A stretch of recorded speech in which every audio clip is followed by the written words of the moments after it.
What's up, gang?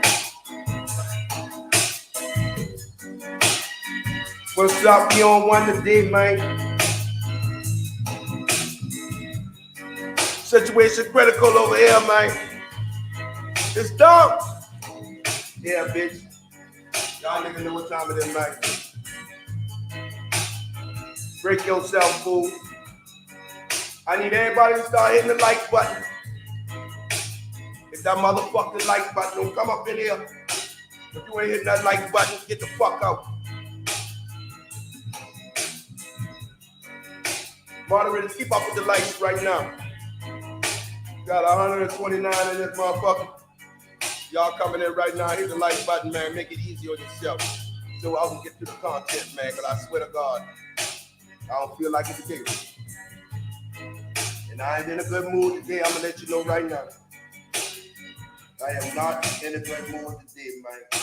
Shit critical, man. But I'm going to come do this live. We going to get through this shit. We going to expose some shit. And we going to get the fuck on with our business, man. Let's go, man.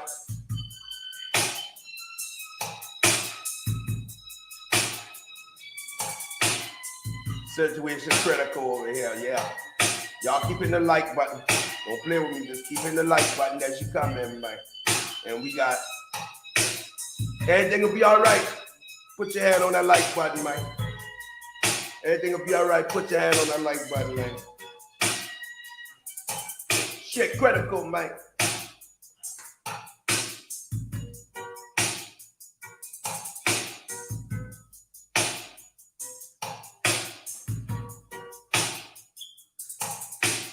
Gang, gang.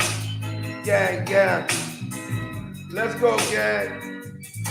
Boy, we got a good one today, man. We got a Jesse Smollett in the building.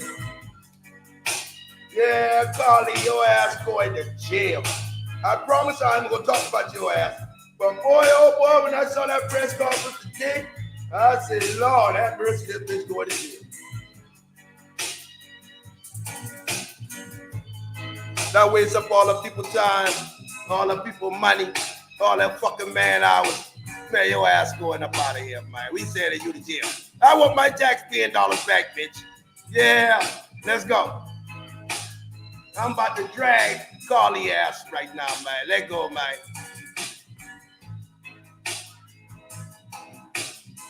Carly, that about her fucking head playing with my tax money. Oh, hell no. United States of America versus Carly motherfucking Smollett.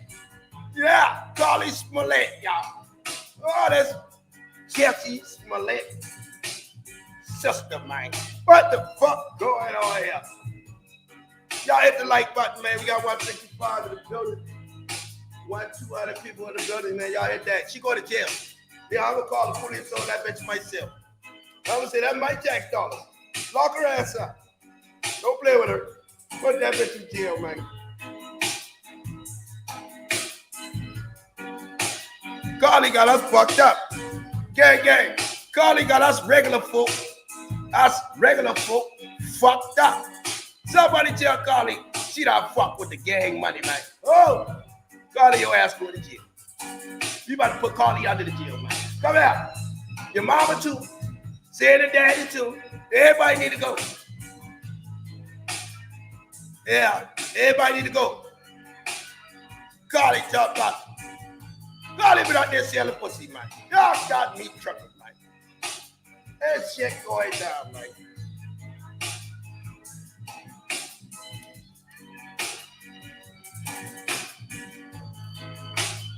Where the fuck my gang at? Where the fuck my gang at? This shit get critical. Memphis, what's up, everybody in the building? Hit the like button, man. Please don't make me go at it today. I don't feel like it. Let's go. Yeah. This old man gang just better not try us. Yeah. We 700 nigga, we ain't ride no short bus. Yeah. 250 in the building. I need 250 likes, man. Let's go. Pull that shit out, man. This y'all trying to hit the like button right now, man. We fucking up the YouTube streets, we on one. We fucking up the YouTube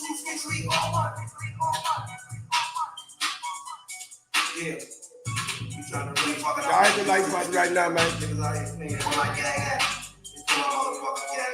187, I got 263 in there.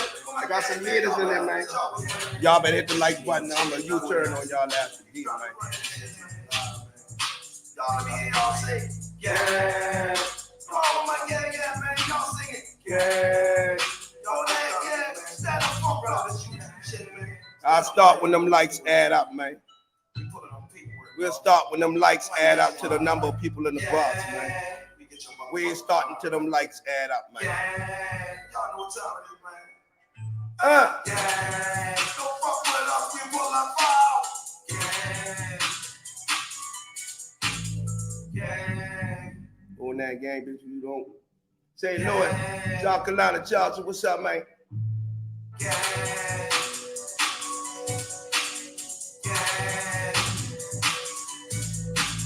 Yeah.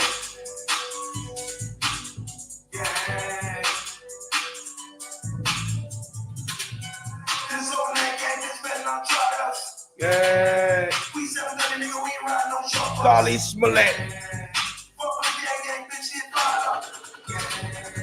Hit that like what boy for a foul. Yeah. Rock shit head to the moon on drive. Yeah. This on that gang shit, nigga, we don't want her. Yeah. We'll come in when the lights match up, gang. We fucking up YouTube space, we all want it. When the lights add up, I'll be in this bitch, man. Yeah. Y'all hit the like button, that shit free, nigga. Yeah. The like button free, homie. Don't cost you nothing. Yeah. Don't cost you a goddamn thing. Let's go. Yeah. We never know nigga, we ain't ride no chopper. No, sir. Hit that like button, boy, for the foul. Hit that like button, boy, for the foul. I'll play that song 1,000 times when y'all ask. I love that like button. You devil man, put that song from that thing.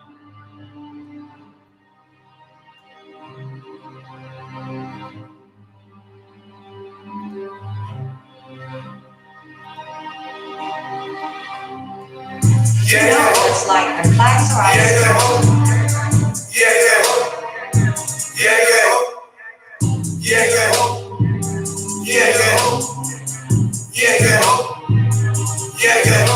It's been shared with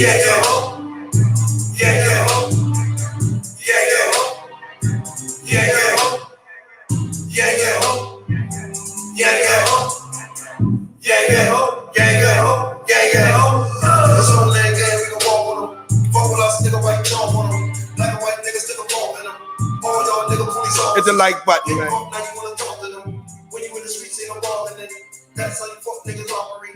He got knocked down, he cooperate. First 48 going all lit. That boy about to snitch on his own kid. Self-preservation in the first degree. Sign this nigga, I'ma set you free. Back to the streets, you a hoe, lease. Knock his head off cause he eating cheese. YouTube, nigga, yeah, we run the streets. YouTube nigga, yeah, we run the streets. Yeah.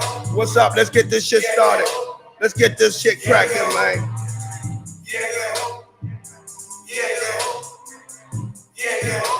300 niggas in this box. I need 300 likes.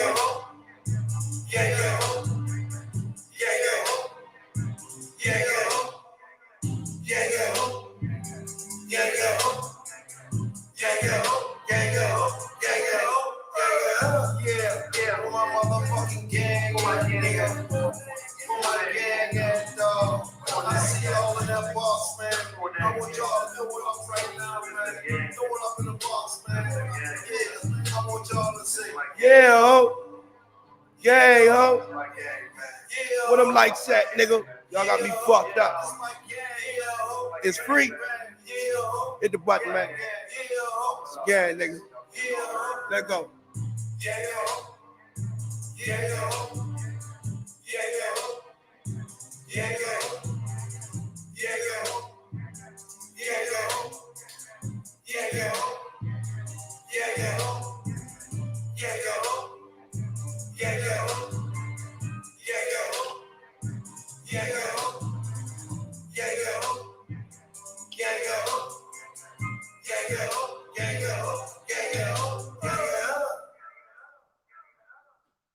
What's up? Y'all now tuning in over there, TV people, Rick King, man. What's up, gang? Everybody in the y'all hit the like button, man. Hit the like button. Today, I feeling too good, but at the same time, you know, some days you just wake up on the wrong side of the bed. This been one of them days. So, you know, I'm gonna try to have a little patience with y'all today, because I don't want no shit. But I need y'all to hit the like button. All right, like button is how we get video in the algorithm. So, like button free. Y'all hit the like button.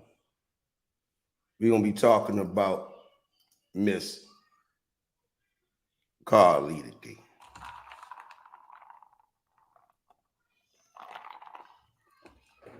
Miss Carly Russell, aka Carly Smollett. Now,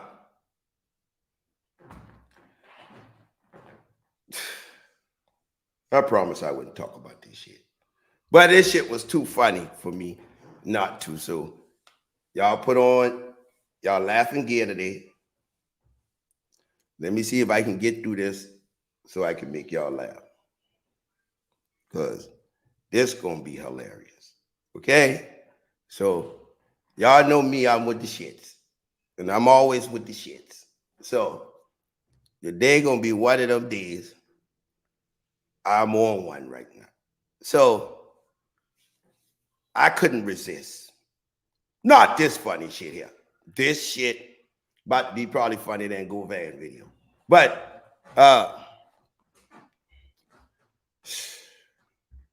Lord have mercy.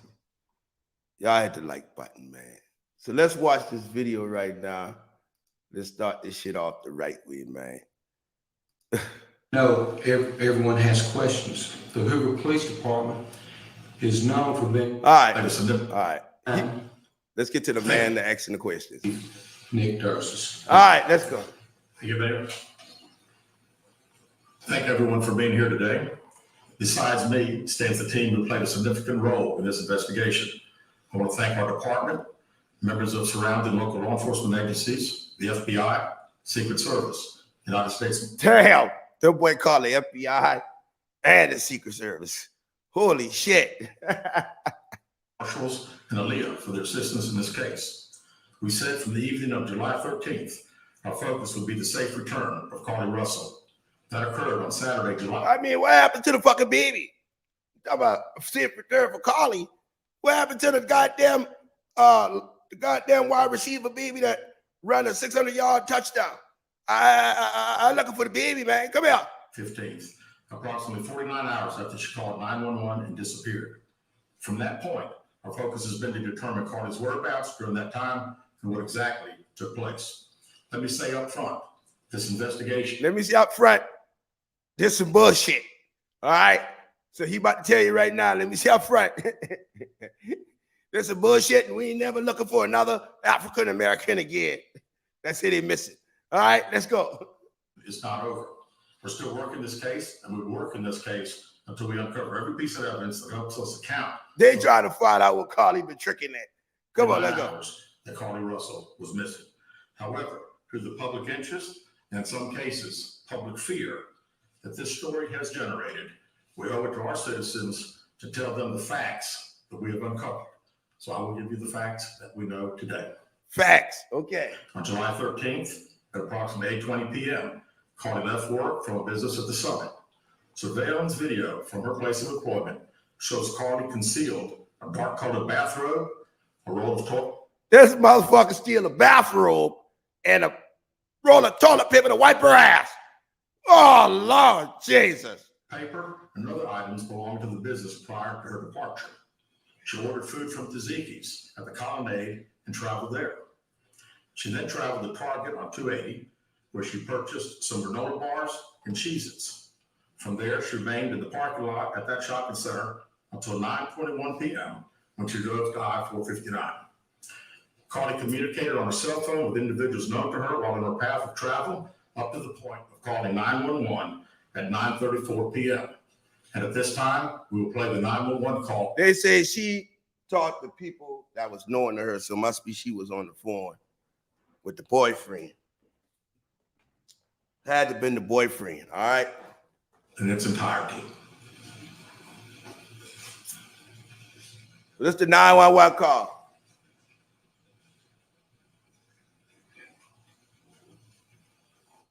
How to escape the heat if you don't have an air conditioner. This only takes 5 minutes.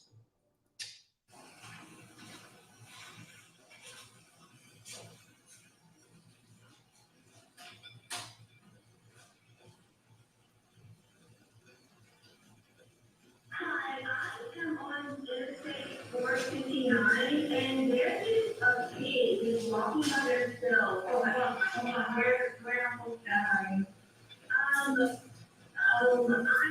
right next to the safety exit kid, like behind the neck, like you off back to the neck. Okay, you're before the exit? Yes. Okay, and you're heading southbound or northbound?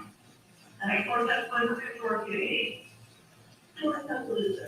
Okay, and was the child on the left or right side? On the right side. Were they walking northbound or southbound? They're walking towards Tuscaloosa. Walking southbound, how old they look? Like a toddler, like maybe like 3 or 4. Did you pull over with them? Are you still with them? Yes. Okay, are you with the child right now?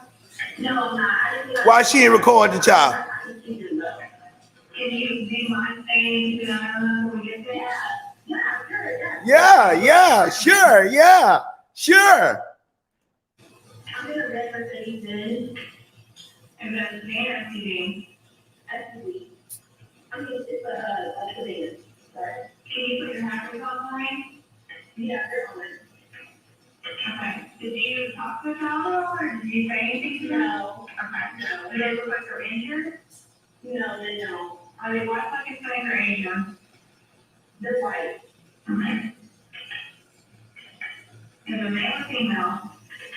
I think it's a boy, a little boy. Like male? Okay. So is he wearing clothes? Yes. Okay. What is he wearing? It's a white t-shirt, and it doesn't look like he has any pants on. It looks like a diaper. And you don't see any cars anywhere? No cars anywhere.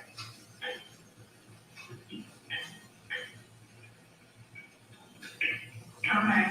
All right. What's your name? My name is Arlie Russell. And you don't see any injuries on the child from where you're at, correct? No, I can't put these in that good. Okay, try to keep an eye on those for the best you can, because I don't want you to lose track of them. All right, and do they have shoes on? No. I can't really see that. Okay. All right, I've got them on the way, okay? Just try to stay, keep an eye on them, but the officers are on the way, okay? Okay, thank you.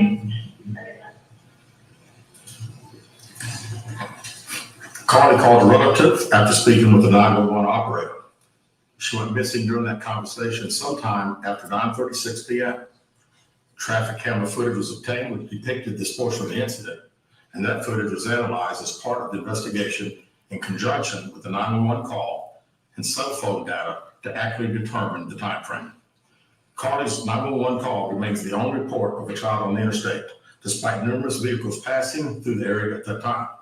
No one has called a report that a child is missing, and the Hoover Police Department did not locate any evidence of a small child walking down the interstate.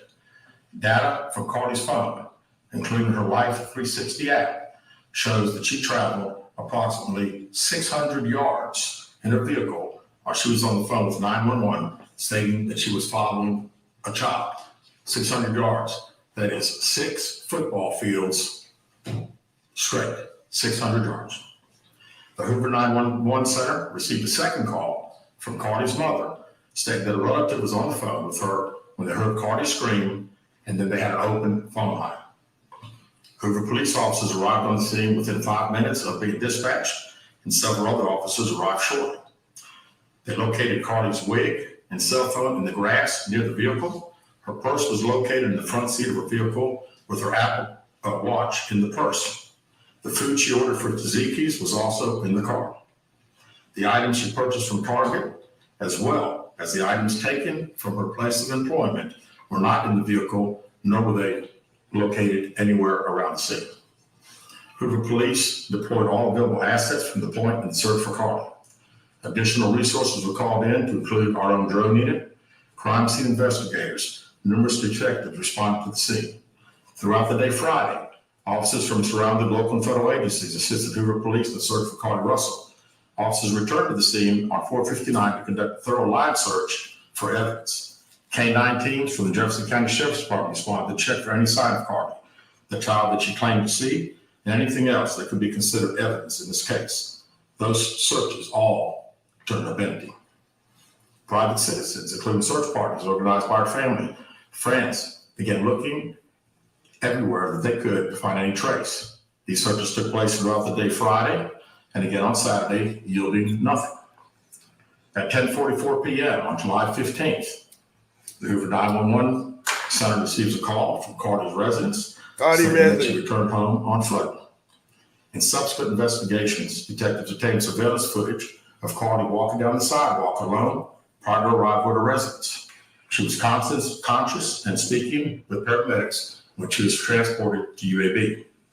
Detectives were able to obtain a brief statement from her prior to being treated and released. During the statement, she told detectives that while traveling down the interstate, she saw a baby walking down the side of the road and called 911. She stated when she got out of her vehicle to check on the child, a man came out of the trees and mumbled that he was checking on the baby. She claimed that the man then picked her up and Who the fuck come out them damn trees? Bigfoot? Man, come on, man. Oh, this is bullshit, bro. she screamed. She stated he then made her go over a fence. She claims he then forced her into a car, and the next thing she remembers is being in the trailer of an 18-wheeler. She a Mexican now. Lord, they put her in the 18-wheeler like a fucking Mexican. She stated the male was with a female. However, she never saw the female, only hearing her voice. She also told detectives she could. And Bigfoot, they said he had orange hair. So Carly get snatched by Bigfoot. Baby crying. Detectives, the male had orange hair with a big bald spot on the back. Oh, that Bigfoot. Ah, Carly gets snatched by Bigfoot. She said she was able to The stay lizard man. the 18-wheeler and fled on foot, only to be captured again and was put in a car. She claimed she was then blindfolded but was not tied up because the captor said they did not want to leave impressions on her wrists. She said that they took her into a house and made her get undressed. She believes they took pictures of her, but she does not remember them having any physical or sexual contact. She stated the next day she woke up and was fed cheese crackers by the female. Cheese crackers. Oh, shit. Boy, somebody need to whoop Carly ass, man. Let this woman, I feel sorry for you black women. They ain't gonna tell me what y'all missing in the future. Carly got y'all fucked up, man. She said the woman also played with her hair, but could not remember anything else. At some point, she was put back in a vehicle she claims was able to escape while it was in the West Hoover area. She told detectives she ran through lots of woods until she came out near her residence. What? You ran through a lot of woods till you came out near your residence. So all of a sudden you escaped and you land up in the front of your front door.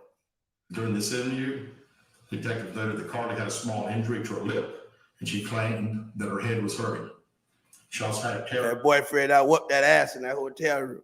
Sure. Detectives also Legend. noted that she had $107 cash in her right. How the fuck you get kidnapped and you got $100 on you? Man, please. Sock. And was That man is disgusting. Look at that man.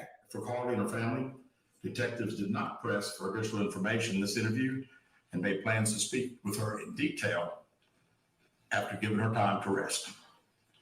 Detectives continue analyzing data from Carly's cell phone that was left behind at the scene.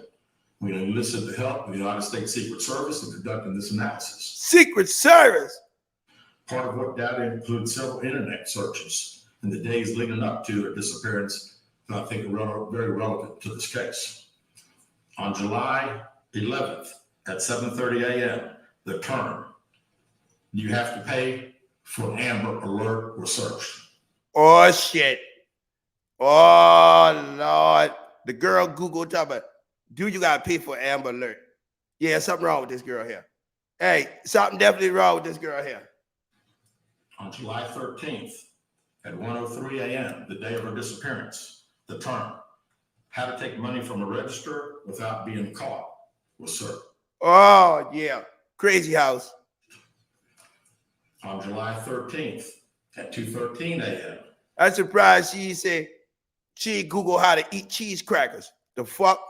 day of her disappearance, the term Birmingham bus station was searched.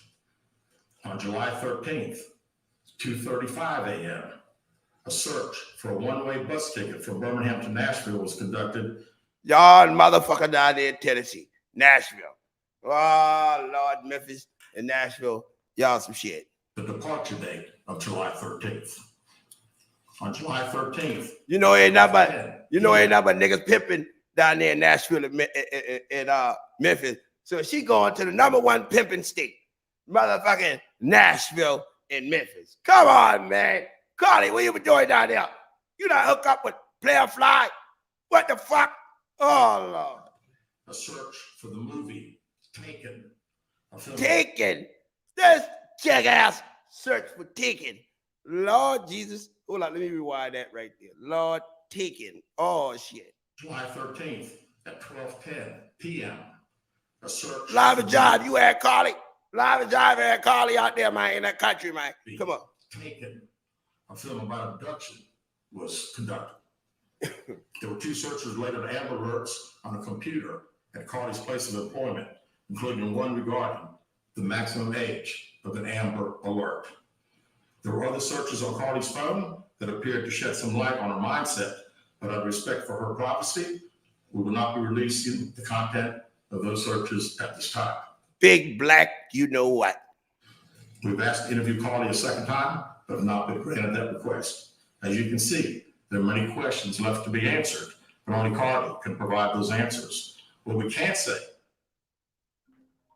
is that we've been unable to verify most of Carly's initial statement made to investigators, and we have no reason to believe that there is a threat to the public safety related to this particular case. Y'all get the lights out in the building.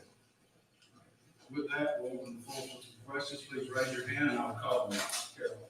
Chief, do you expect any charges against Carly Russell in connection with the disappearance and in connection with what was taken from the White House law?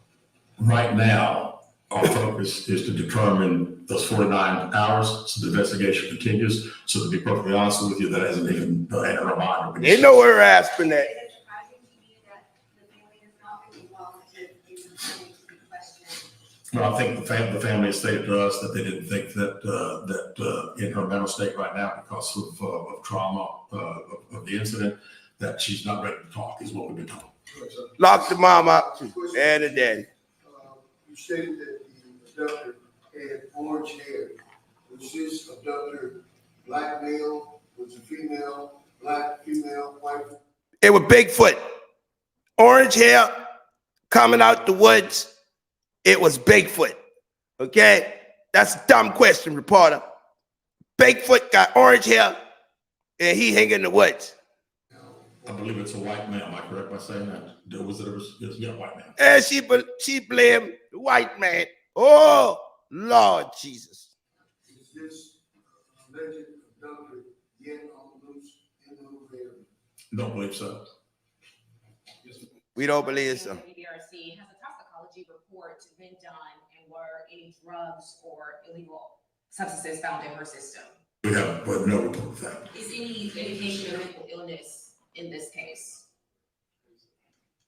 There's been a concern in the community that if this. They were hot Cheetos scope. A true story, that the next time a young woman of color was missing, that it might not be taken seriously. How would you respond to that? I'd respond to say that we investigate every crime to the fullest, just like we have this one. Is she traveling with anyone?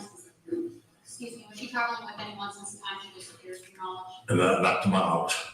Chief, I know you said you were able to verify a lot of aspects of the story. Where do you think she went? How would you characterize what happened to her? You know, that's the $100 question. You know, we $100 million pretty much question. know exactly what took place from the time she left work until she got on the 911 call, and we can see getting out of the car on the interstate from that footage. And after that, I think she only knows. We don't know. One quick follow-up. Her parents. Did you speak with Polly's parents? And why do you think it is they were so adamant that there was an abductor?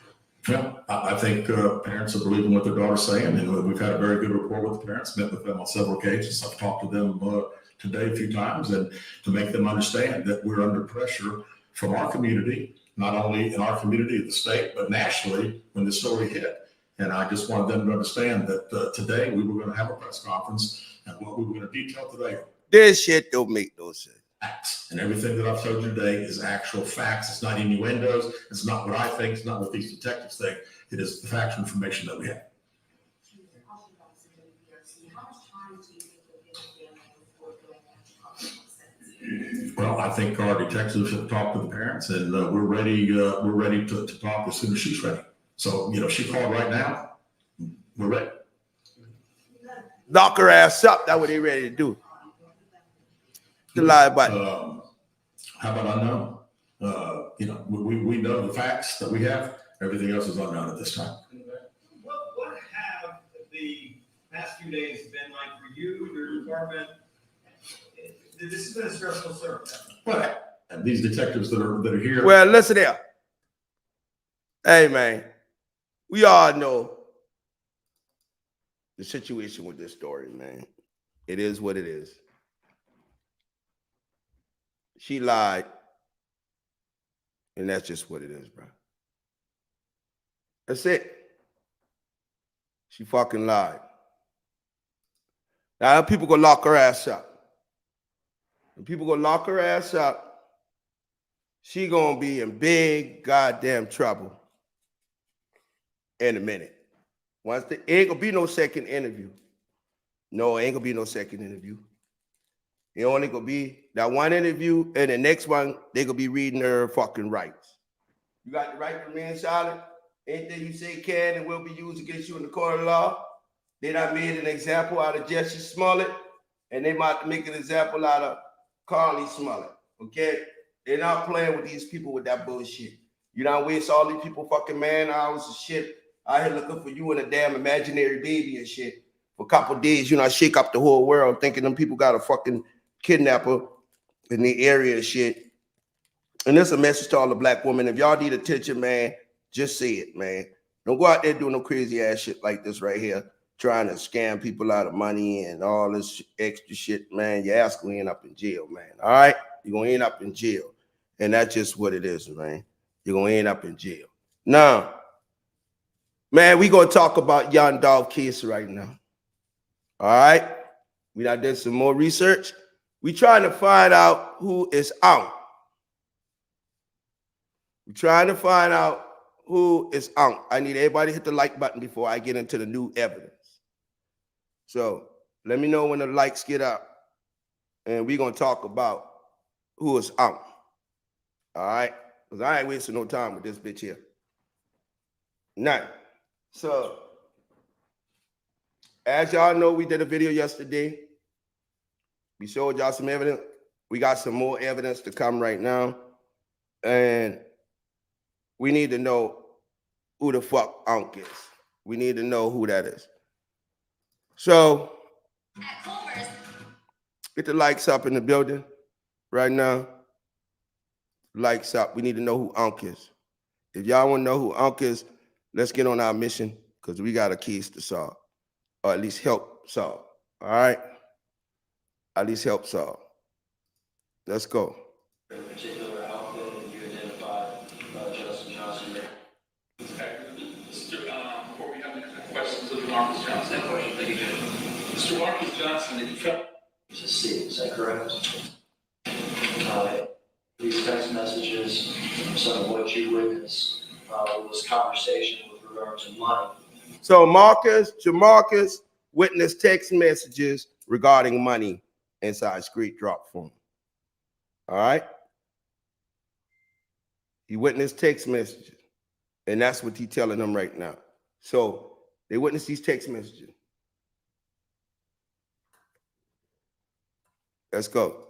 That Justin would be getting to see, is that correct? That's for money. Ask for money. Ask for money from somebody else. Somebody else was referred to as Unc, is that right? Somebody else was referred to as Unc. Okay, so this would be money that C asked for from Justin, that Justin was gonna get from Unc. Is that correct? You described all that to me. All right, so our question, the $1 million question today is, who the fuck is Unc? All right, so we're gonna go to Instagram real quick.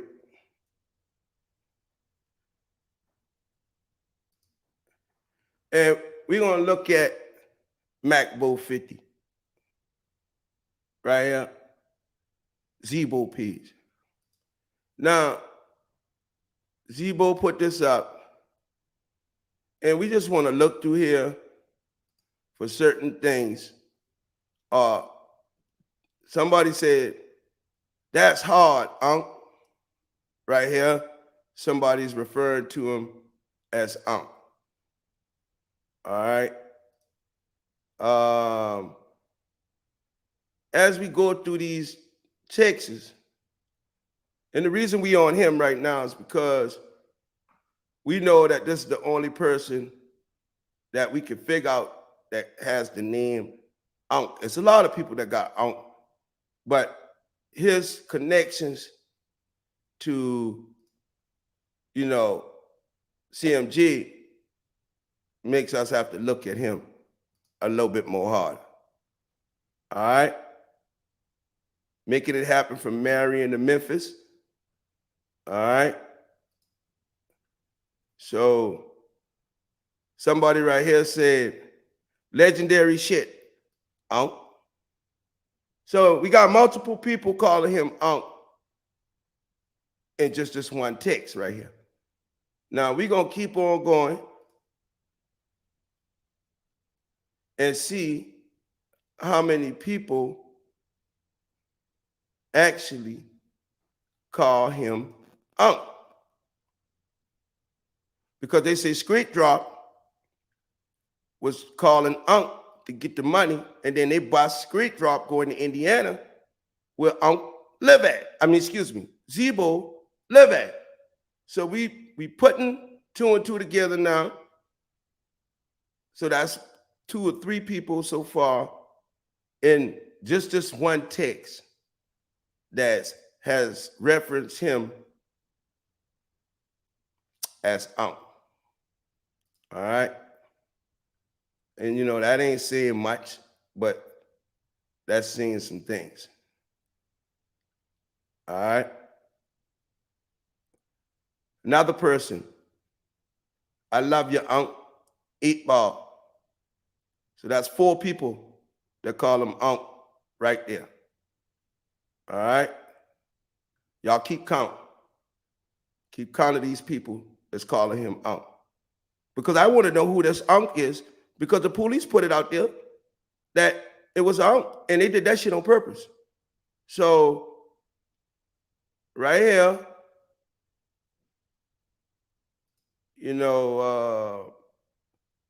we keep looking through.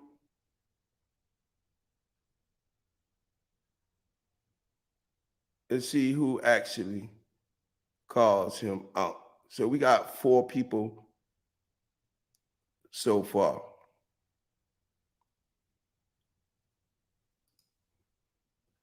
So we're trying to see if these people are like family members or whatever.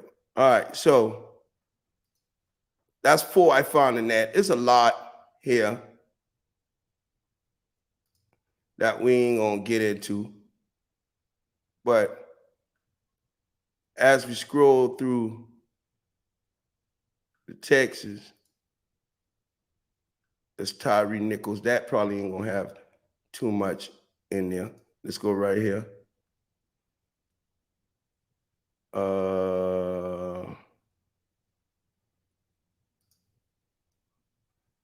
And I'm looking to see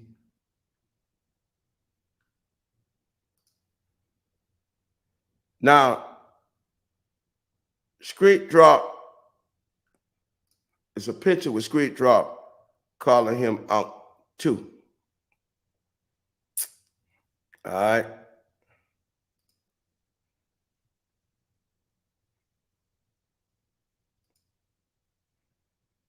So far, we got 4 people in the text calling him out, which is, you know, 5.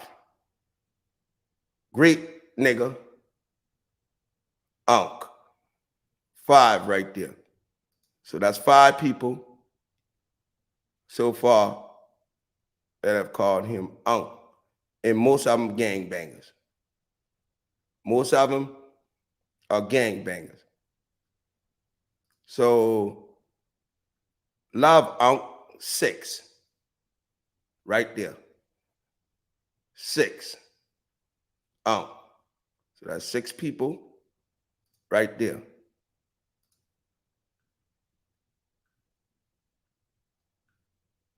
So we got 6 people so far, 2 texts, 2 posts calling him Unk.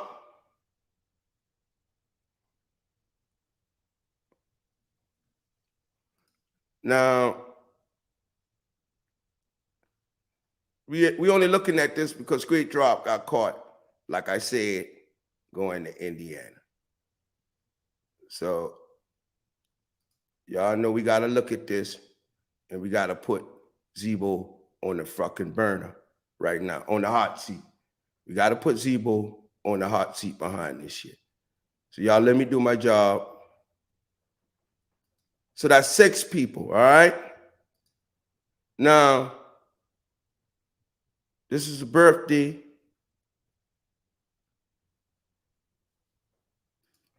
Birthday thing right here.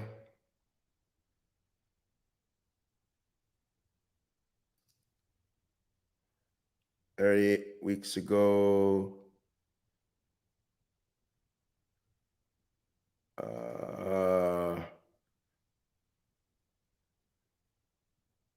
You're looking at this. There's gonna be a lot of happy birthdays. What kind of gang sign that is he throwing up? Is that a gang sign? Shit, I don't fucking know.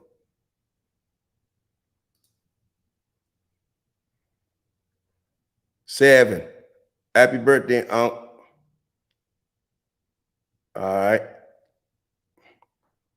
That's 7 right there. 8 for Darren. "Happy birthday, Unc." I know you ain't got this much fucking niece and nephew. You ain't got this much niece and nephew. So that's 7 right there. So we got 7 people so far. Most of them gang related. That's calling him out. You count G Money, that's 8.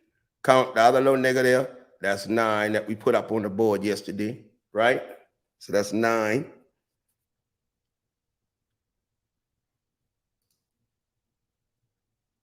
"10. Happy soul day, Unc. Bang set. 2100. 10.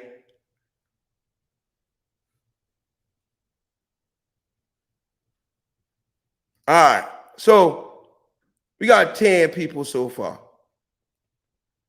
But I want to show y'all this. So a lot of people calls him Unc. A lot of people call a lot of other people Unc too.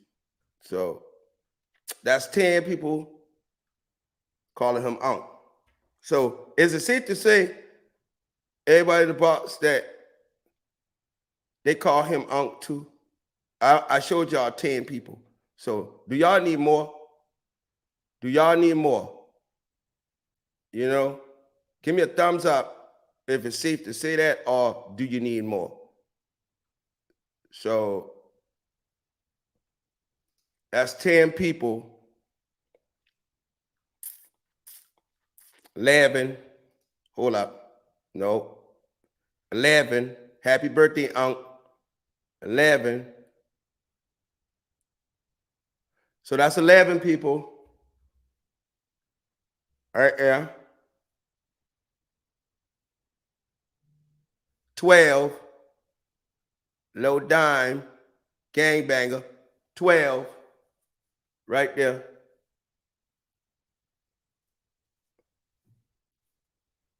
Pretty ass glam. Get the fuck out of our box. Shut the fuck up. Get your ass up out of here, bitch. 12 people. That's calling him 13. It's happy birthday, Unc. That's 13.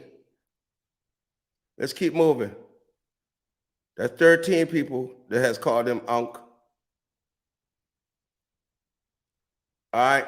So that's 13 people that have called him Unc. Coming in with that trolling, I'm gonna put your dumb ass out. That 13 people that have called him Unc right there. So it's safe to say they call this nigga Unc. They call him Unc. Now, it's safe to say they call Zebo Unc. That's one of his names.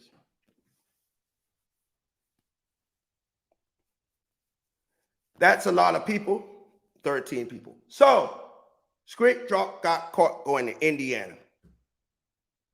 He live in Indiana. His name Unc. His name was allegedly brought up in that courthouse. Allegedly. They was talking about Zebo. Now, Big Jook got a history of bribery. So, Big Jook, as you know, the prosecutor, Amy Wyrick, office was indicted for taking briberies.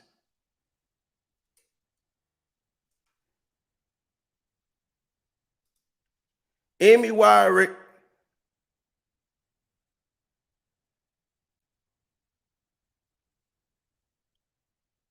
right? The office right here. 4 protesters. Hold up, that's for the protesters, sorry.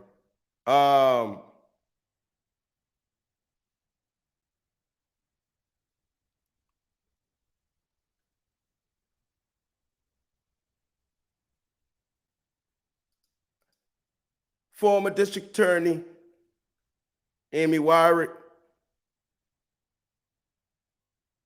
assistant attorney among 9 indicted in a year-long investigation. Memphis, Tennessee Investigation Special Unit. They got these people and indicted all these people in here for elaborate scheme to profit from information and police reports, and they were selling information from investigations and some more shit. Here go all their names right here. Barry and Dillard were taken into custody, and this investigation remains ongoing. Right before Dolph was killed, right before Dolph was murdered.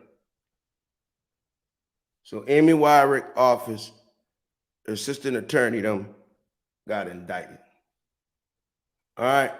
Now,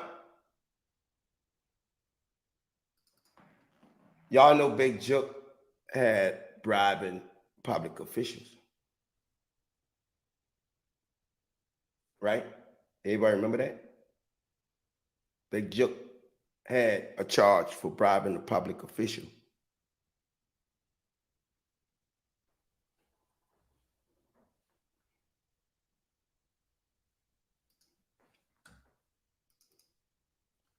Police Documents offer a glimpse into former trailblazer Zach Randolph's lifestyle. During a search of his Westland area mansion last year, professional basketball Zach Randolph ignored a deputy sheriff order until a deputy aimed a handgun at Randolph Center, Mass. According to police reports released this week. Then, when deputies looked under Randolph's bed, they found an assault rifle and a Desert Eagle high-powered semi-automatic pistol. Deputies searched Randolph's home August 21st while investigating a beating that occurred when a small drug deal went sour at a wee hour party at the former Trailblazers' home. Randolph later called the beating victim's home and asked the relative how much money it was going to take for this to go away, the report said.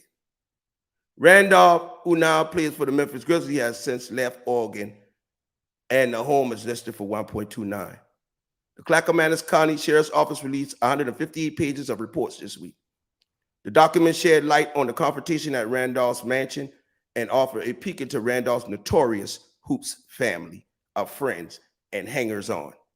The mansion was featured on a segment of MTV Cribs, a program that features spectacular homes of the rich and famous.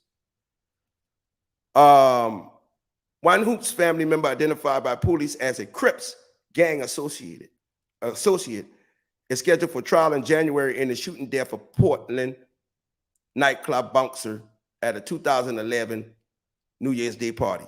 Another family member is the focus of a large-scale drug investigation in Indiana, where police informant implicated Randolph in court documents as a major supplier. Clackamas County prosecutors have declined to charge Randolph or any of his associates in connection with the beating during the Southeast Portland man suffered a concussion and lacerations over his eye that require several stitches to close. Deputy District Attorney Christine Landers, who evaluated the police report, praised the investigation, noting that the deputies overcame getting no cooperation from anyone in the house. However, she said the beating victim, 26-year-old James Beasley, changed his story, at first indicating he couldn't identify his attackers and later singling out two men, including Randolph's stepbrother.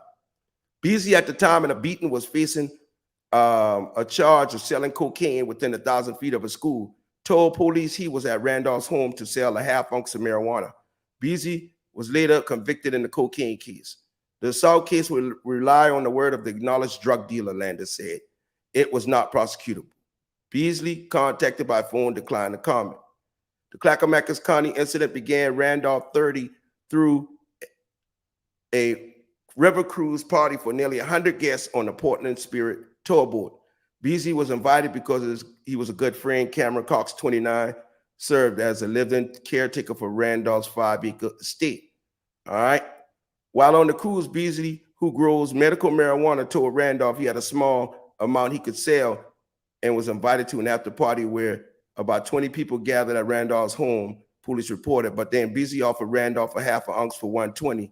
Bulk. Beasley told police saying it was too expensive. Beasley told police he didn't think Randolph would object to the higher than normal price because he's a millionaire. That's when Zach aggressively snatched the marijuana out of James' hand and yelled to the other people in the house to get him out the house, report says. Beasley told deputies that 6 or 7 men who were bodyguarding Randolph then surrounded him and hustled him outside, punching and kicking him. At least one hit him with the butt end of a pool cue, leaving him a bloody heap in the front of the porch.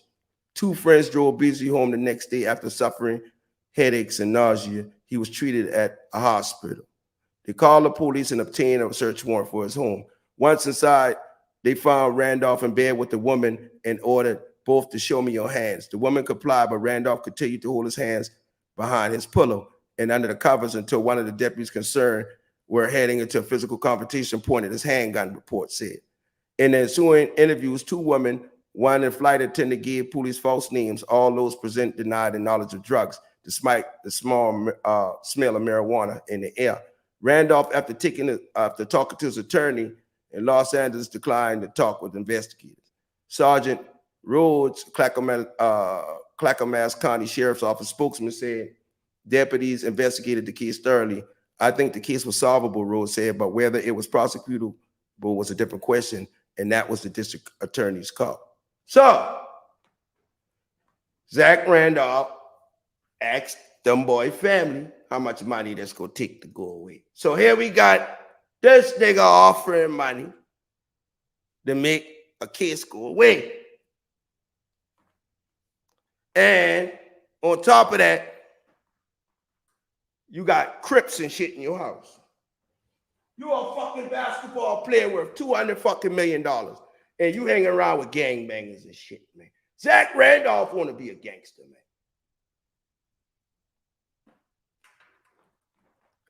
Zach Randolph wants to be a gangster. That's just what it is. You want to be a gangster. And that's cool. That's where he want to be. You know, he can do that. But he's an ambassador right now for the Memphis Grizzlies, meaning he's working for the Memphis Grizzlies, right? He's working as an ambassador for the Memphis Grizzlies. And right here, you're in the picture with none other. Yesterday we showed Black Youngster J Money, me and my brother Black Youngster, and Unc at MacBull 50. So J Money calling you out too. So in the courtroom, the motherfucking judge and the people said, you be getting the money. Text messages, some of what you witnessed, was conversation with regard to money that Justin would be getting to see. Is that correct? That's what money is. Is that correct? Okay, that somebody else was referred to as Unc. Is that correct? Unc. Somebody else referred to as Unc. Money that CS or from Justin that Justin was going to get from Unc. That Justin was going to get from Unc, but Straight Drop got tripped up before his ass made it to Indianapolis. Is that correct? You described all that to me. And now that individual will be Cornelius Smith. Is that right? So they got the phone. You turn this phone over, and in it were text messages. You turn this phone over. So Jamarcus turned the phone over to the police. So the police got the phone with the communications between Straight Drop and the so-called Unc. So they know who Unc is. They know exactly who Unc is. And they ain't going to pick up Unc yet, right? They know who Unc is. They run them phone numbers. They run them traces, just like you just saw what they did with Carly Russell, right? 10,000 file cabinets. 10,000 file cabinets. 10,000 file cabinets. This is your mix in your room. So we ain't got nothing to talk about here because 10,000. 1,000 gigabytes is 1 terabyte. This is probably the size of your internet plan, for example. A terabyte is the size of 250 movies, or maybe the size of about 10,000 filing cabinets. And 1,000 terabytes make 10,000 filing cabinets worth of evidence. So the prosecutors said Straight Drop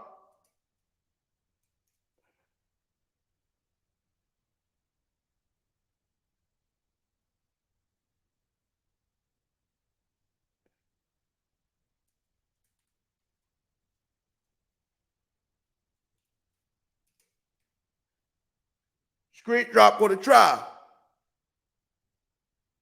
So street drop go into trial, and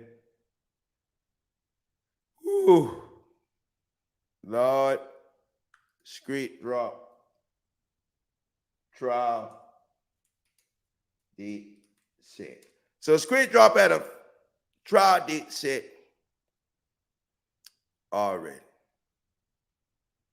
And hold on, excuse me, y'all. I can't put street drop in there. Let me put this.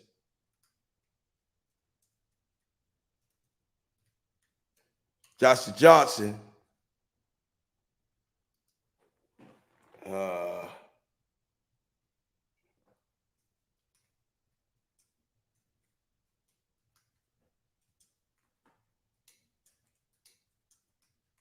Joshua Johnson trial date set.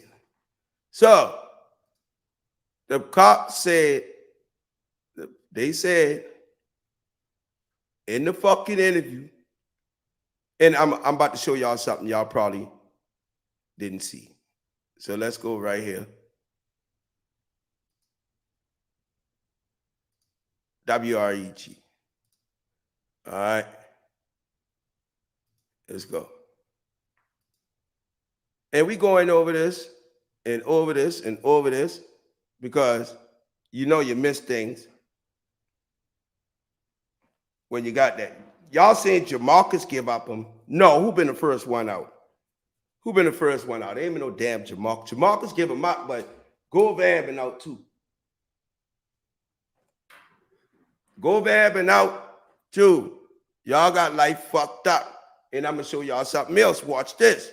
Prison without the possibility of parole. The prosecutor said, right here, we willing to go all the way. All the way. So they got the 1 terabyte of evidence, bro. And he's set for trial in March. All right. 1 terabyte. Now, Jamarcus took the stand, like we said, and Jamarcus told the people straight the fuck up that he gave them the telephone. Jamarcus gave them boy the telephone, bro. So the police know who this unk is. They know. They got phone records. Govan walks out of that jailhouse. No ankle monitor. Jamarcus walks out of that jailhouse. TZ dead. And Street Drop been on the way to Indiana. Indiana to go pick up his money, allegedly.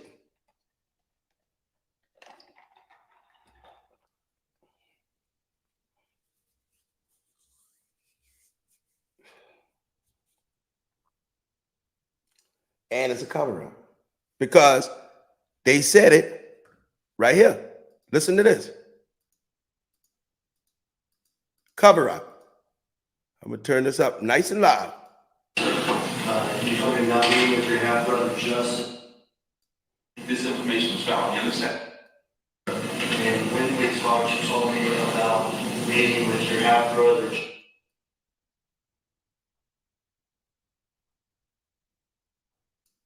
Those are 3 acts of an accessory after the fact that did aid in the cover-up and this conspiracy. Cover-up in this conspiracy. Truthful statements to the state with regard to all those acts. Those are 3 acts of an accessory after the fact that did aid in the cover-up. That did aid in the cover-up. So we know that there's a cover-up. We know that all these scary ass bloggers gonna be scared to call Zevo name with their scary ass. They all gonna be scared to call Zebo name. Because they think Zebo invincible. But on that gang don't give a fuck who you are, how much money you got, how much killers you got. We don't care.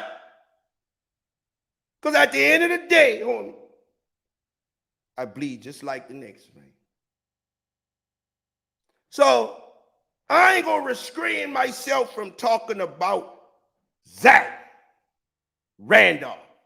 Because right now, we got a nigga on the way back from court right now in the Lorenzo Wright case, the Lorenzo Wright case, who's saying that they got it wrong. And then you got other people implicating him in the Lorenzo Wright murder, allegedly.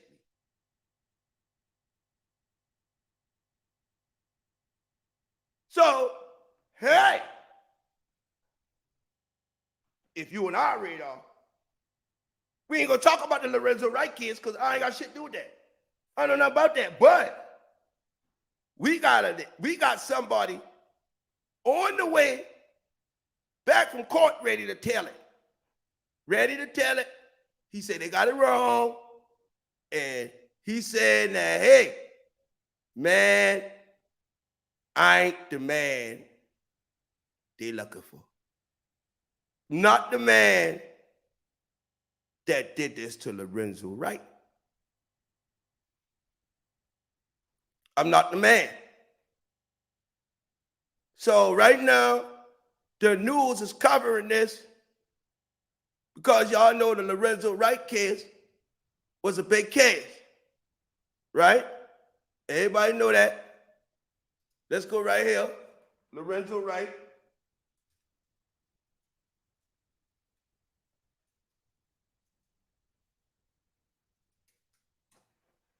Just a couple days ago,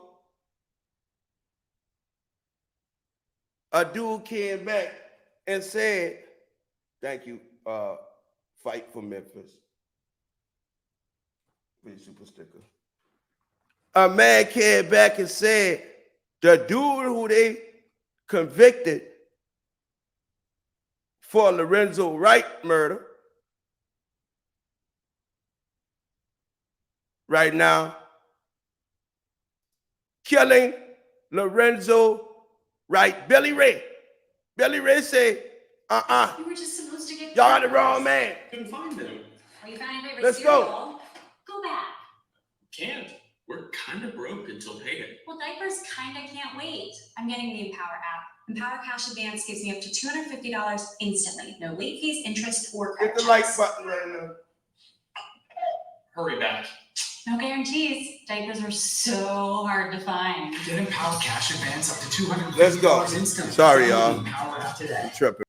Billy Ray was framed. Who all think Billy Ray was framed? Give me a thumbs up, because We all So- want more of a good thing. and like we say, people say anything, so we're not gonna implicate Zebo in this because we don't know. People just be saying all kinds of shit. But this ain't got nothing to do with what we talk about. Now let's go to the witness in this case seeks relief. Jimmy Martin was the main witness in the Lorenzo Wright murder.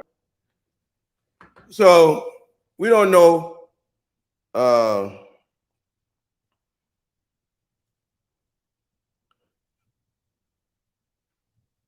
Arrested and charged. The young man believed to be responsible for robbing. Arrested and charged. The young man believed to be responsible. So they got some bullshit out now, man. I don't know why these niggas putting this shit up on YouTube, man. But you know,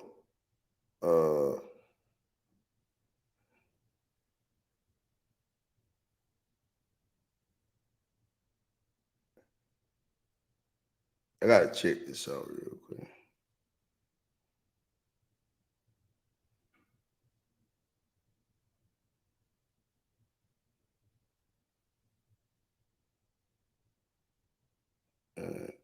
That's bullshit. All right. So, just the Lorenz Wright murder case. Now, since all of this shit was going on now with Dolph, we want to hurry up and get to the bottom of this. I think that we figure out right now who this Unc dude is. They arrested the dude in the Ja Morant incident. They arrested him today. All right. So they arrested this dude right here, which is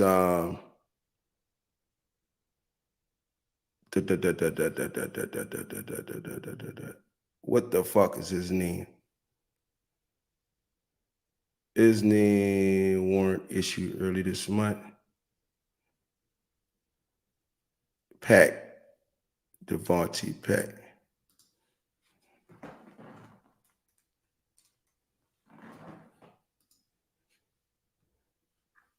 So his name was Devontae Pack. So I don't know if they're gonna have his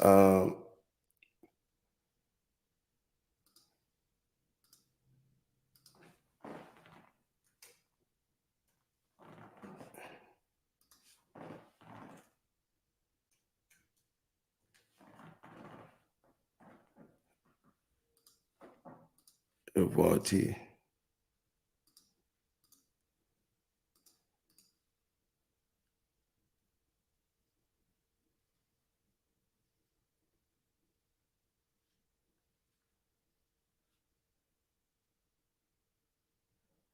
Devontae Pack is the dude they arrested in the Ja Morant case. I wonder if they got some paperwork on this case. Let me see. PACKDAVONTE. DA. Okay. DA, excuse me. DAVONTE. Devontae Pack.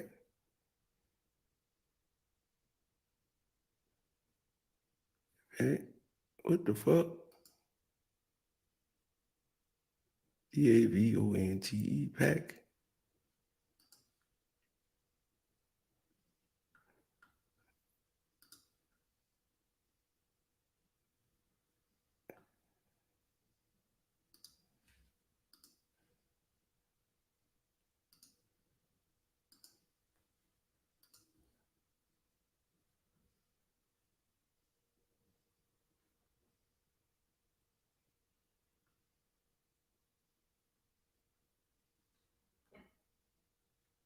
Shit, moving slow as a bitch today. I don't know why.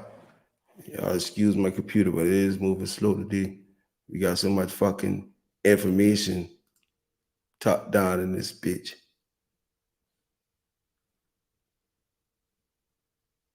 All right, so they got his paperwork hidden again. So y'all already know they got that fucking paperwork hidden. We gotta find out the case number for that shit.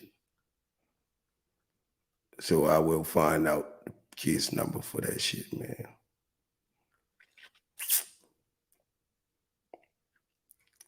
Uh-huh.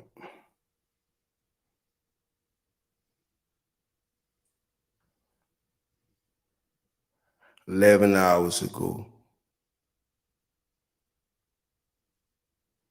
Beatsville, Mississippi, police, former passenger, one killed. They ain't got shit on this nigga ass in this shit right here. I'm just curious about what the fuck he told them people, man. I'm just curious, bro. Very curious. Warrant issued. Let me go to this warrant issued.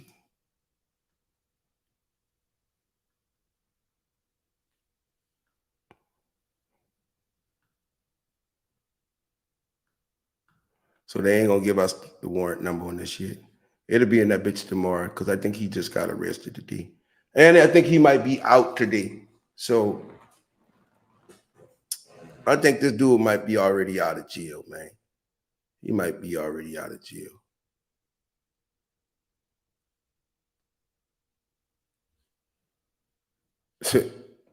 I guess he gonna take the fall. You know what I'm saying? I guess he gonna take the fall.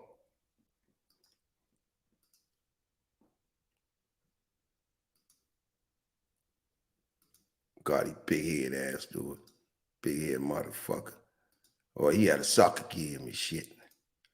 Boy, they enjoying their little life now, boy. I'm telling you. Enjoying the fuck out their little life. Y'all niggas acting like ain't shit going on. No, the other day he been at the White House, y'all. Again. This nigga went to the White. Yo Gotti brings underprivileged children to the White House. So he been to the White House again the other day. The other day, you said Rainwater got arrested for what? What Rainwater got arrested for, Craig? Rainwater live in Dallas? Anybody know? Give me Rainwater real name. I'll look up Rainwater fucking paperwork right now.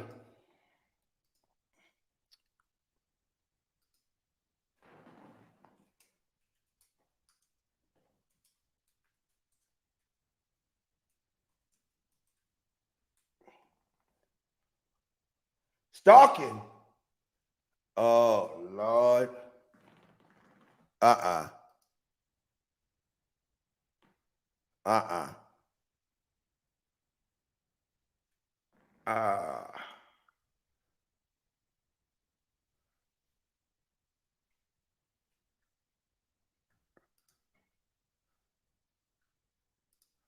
Hey, his name Brandon Rainwater, isn't it? Hola.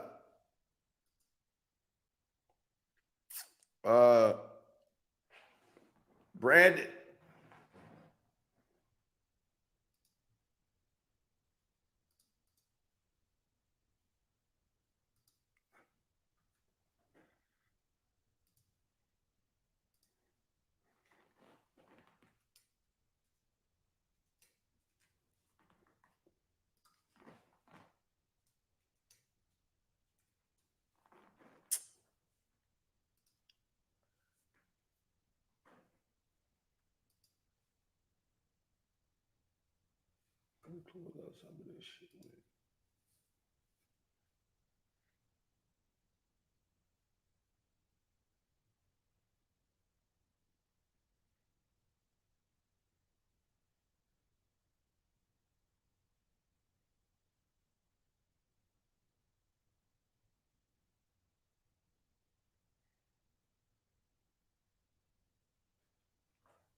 All right.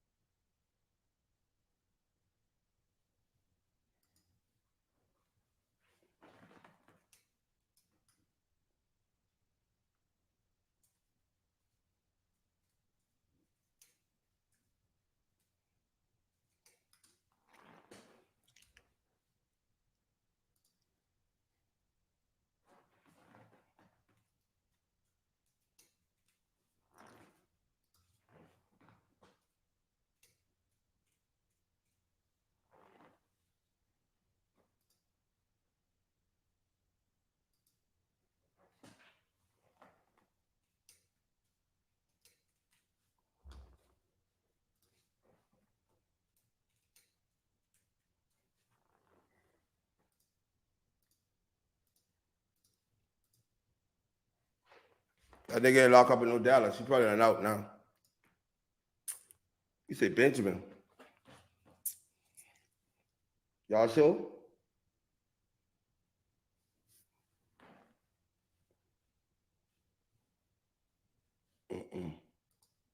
Y'all just tell me what it is, man. Ain't gonna hold y'all up too long in here, Z.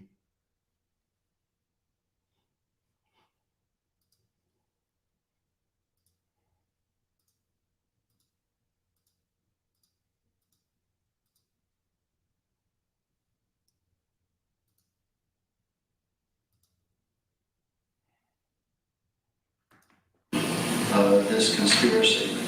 For those reasons, now that we understand those to be the facts of his involvement, now that he's given a truthful statement with regard to these things, he has also identified a picture of his brother Justin Johnson wearing the outfit of one of the shooters who talked just directly before the homicide.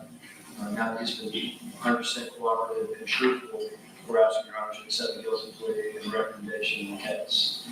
There's a criminal information that is before Your Honor. It has 3 counts. It's I-2300019.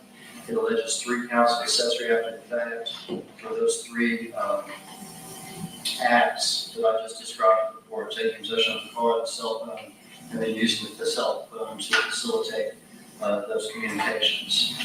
Even though Mr. Johnson is a range 1 offender, he has no criminal history. He's agreeing by this guilty plea, which is open to the court, that he should be sentenced as a range 2 offender. These are E felonies. Range 2 for E felony carries 2 to 4 years incarceration. He's plead guilty to all 3 counts of the information to this. All right, y'all. So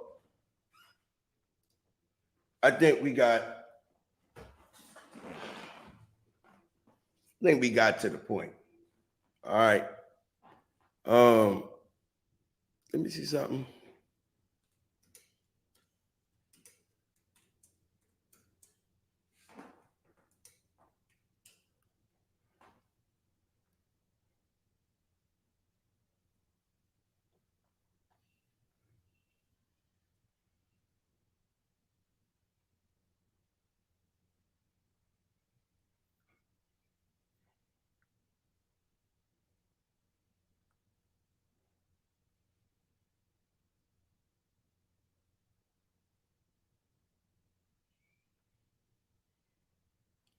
I don't know what this.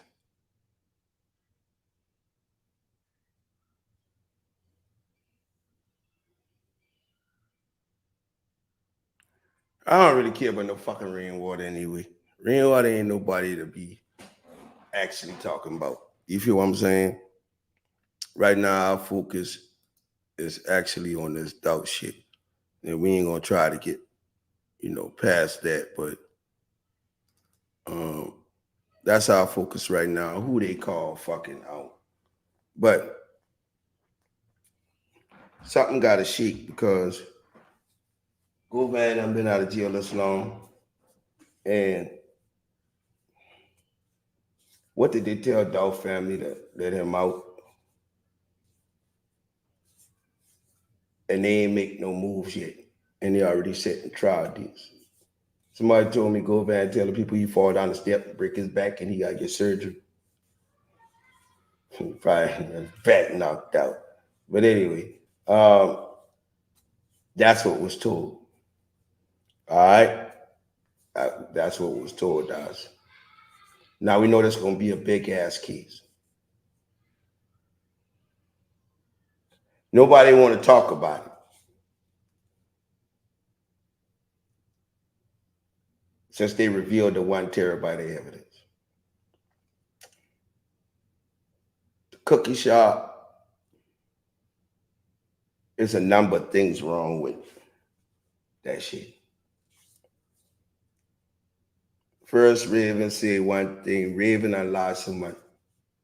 Ain't even no reason to even talk about her. Because she a non-motherfucking factor. All I know is that with a terabyte of evidence,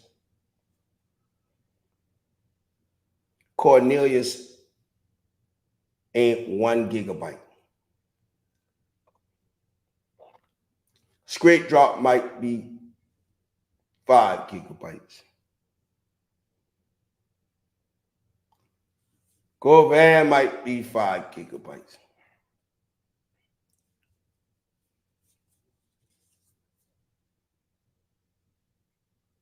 We talking about a major cover-up conspiracy. The prosecutor says it's a cover-up and a conspiracy. Them people got 10,000 file cabinets full of shit. They say over a terabyte. These niggas running around like everybody happy, like nobody going to jail. Use your common sense. You don't need 10,000 file cabinets to convict Street Drop. Neither Cornelius. What do you need 10,000 file cabinets for? You can pull his phone records. This leads me to believe that these people done watch these niggas practice this shit. Did they practice Dolph murder in Miami? Did they practice Dolph murder in Indiana? Did they practice this murder anywhere? Because if they did, somebody told it and they got it. They got phone records. You got to remember this thing started with 42 Doug. When I released the evidence on 42 Doug, 42 Doug phone was tapped. Y'all remember that? Key Glock phone tapped. Young Dolph phone was tapped. When he died, Young Dolph phone was tapped. Young Dolph got on the show and told y'all, I'm an investigation. They took his phones at the airport. They took his money. They took his jewelry. They took all that.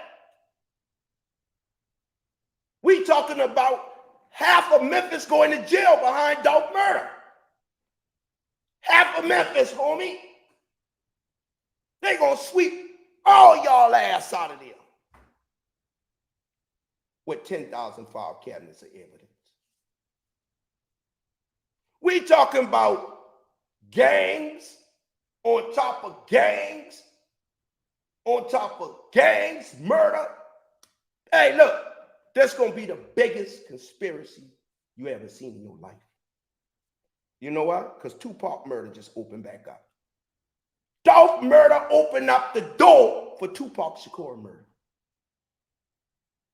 These people went back there in 30 years and went looking for Keefe D. It's a war on hip hop. They tired of these niggas getting all this money and killing people. They tired of these niggas riding around in these fancy ass cars past them, smoking weed, giving them the middle finger, killing each other. They tired of this shit. So they say, fuck it. Let's indict them. Let's use their music to indict them. Since when you in a gang and you supposed to tell the public you in a gang? Since when gangbangers start publicly broadcasting, I'm a Crip? What? Nigga, I'm denying all gang ties. Even if I'm in a gang, I'm not gonna tell you that.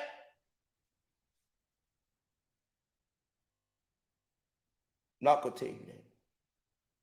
Let's talk seriously here. We talking about it was a cover-up and a conspiracy.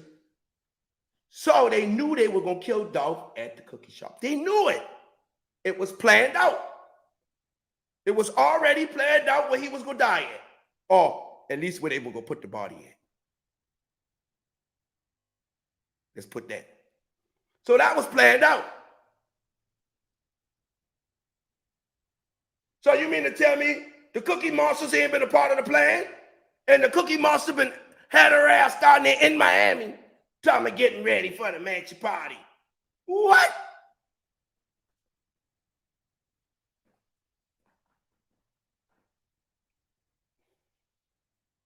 This shit is mind-boggling because these niggas act like they ain't going to jail. The people sit up there and tell you on the stand, Unc, yeah, Unc, Straight Drop is getting the money from Unc. a mastermind murderer walk out of a jailhouse, homie. Govan is accused of masterminding the murder, and that nigga walk out of jailhouse. When the fuck you ever seen something like that? A nigga who executed the plan, hired the hitters, allegedly, walked straight out the jailhouse.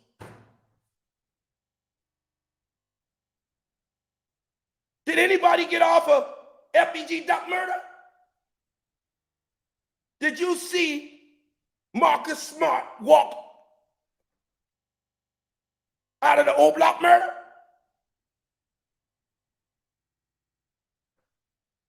If King Von been living right now, he'd have been indicted on FBG Duck murder.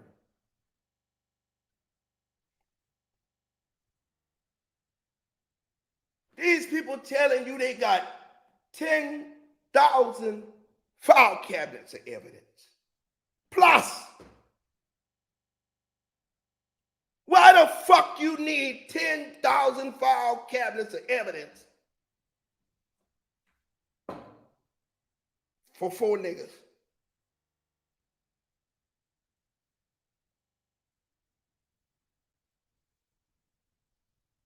No, sir. 4 niggas that life couldn't even take up a quarter of a terabyte. No, sir. I call bullshit. I call bullshit. And we got a motherfucking NBA superstar, wannabe gangster, may allegedly be caught up in this. May allegedly be caught up in this shit. If this the case, Dolph family gonna sue the NBA. Because he worked as an ambassador for the Grizzlies. So, if this man get pulled into this shit gonna affect the Memphis Grizzlies and their organization. You mean to tell me somebody from the Memphis Grizzlies, an ambassador, ex-player, retired player, could possibly be caught up in a conspiracy and a cover-up murder of one of the greatest rappers of all time?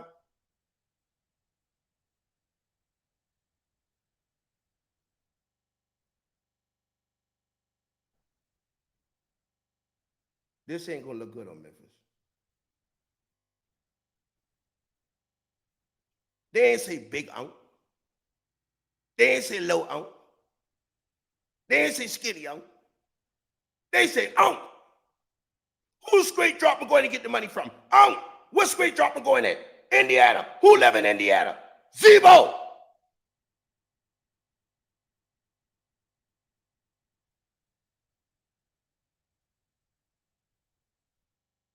And these bloggers,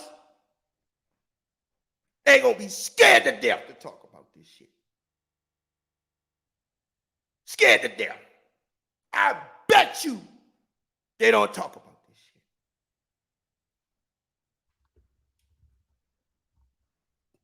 They gonna stay away from this.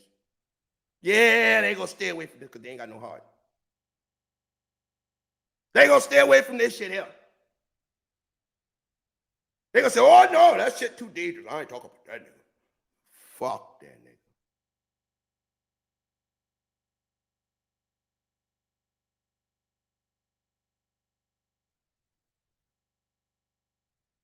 It's a powerful man. Real powerful man. Also a real troublesome man. Also a real troublesome man.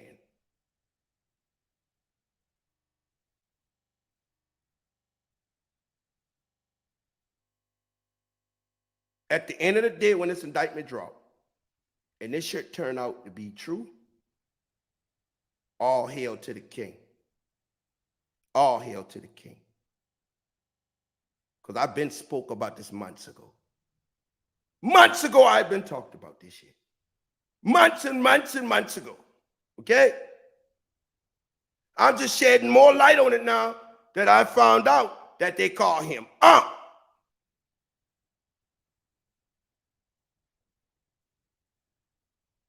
So I got to bring it back up.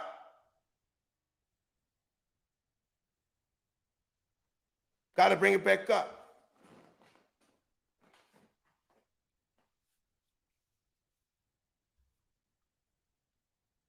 Go over in at home with no ankle monitor right now. Chilling. A mastermind in the murder. A mastermind in the murder is at home. Has that registered to you yet? Has that registered to the world? A mastermind, as they call him, is home watching me right now. Y'all let a killer, an alleged killer out of jail to kill some more. Does that seem like they give a fuck about your safety, Memphis?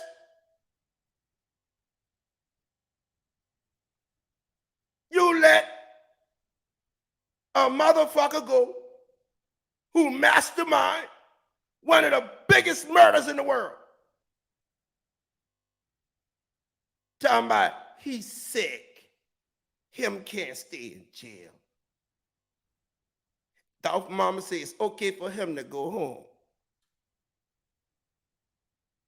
Oh, we got a better idea of him rule now. What? You got a better idea of his role? A better idea of his role? Nigga, you the one say he been a mastermind. Now y'all want to say some things have crept up and we got a better understanding now with 20,000 file cabinets of evidence on niggas.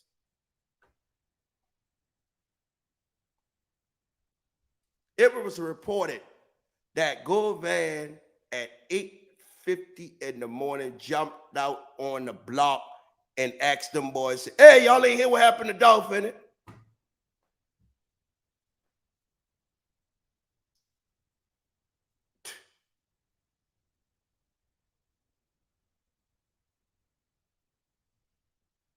So, I don't know what the fuck going on. They said, Jamarcus, you witnessed your brother talking to Cornelius, and your brother saying he was going to get the money from Unc, right? Yeah, Unc. You don't think they asked Jamarcus who Unc is? You don't think they say, oh, no, we don't want no nicknames. We want who this is. Who you know this to be? Unc? Okay, we got the phone right here, right? Yeah, let's go ahead. That phone is probably 2 gigabytes of Texas and shit like that.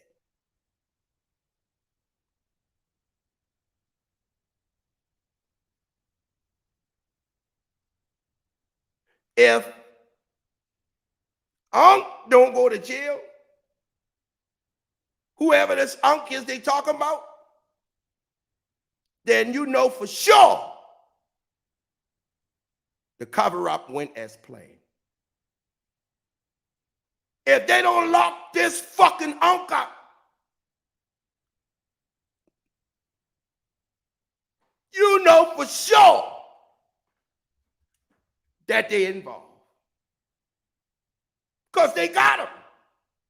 They got the phone records. They got the witness. They got the conversation. They got straight drop on to Indiana. If they don't lock up this Unc, we should be pressuring them. Go get this nigga Unc who y'all been talking about in court. You let Govan out, somebody need to take his place. They know exactly who the fuck Unc is. Unc ain't in jail yet. Why isn't Unc in a jail cell? Why? You you know who he is? You let it be known to the world. You put it up on live TV. And you said you got the money from Unc? Yeah. And you witnessed that? Unc? Yeah. They tell you they know who it is. They gave this nigga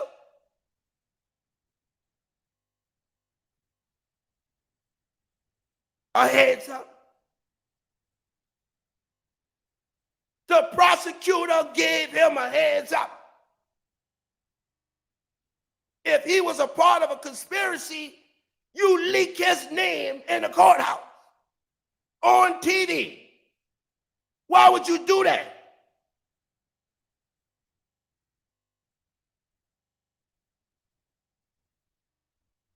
If you trying to solve a case and you put Jamarcus on the stand and you yell out Unc name, then evidently you trying to let Unc know you on the radar. You on the radar, Unc. You on the radar. Come on here, Unc. You on the radar. Hey, Gregory. Why would you do that?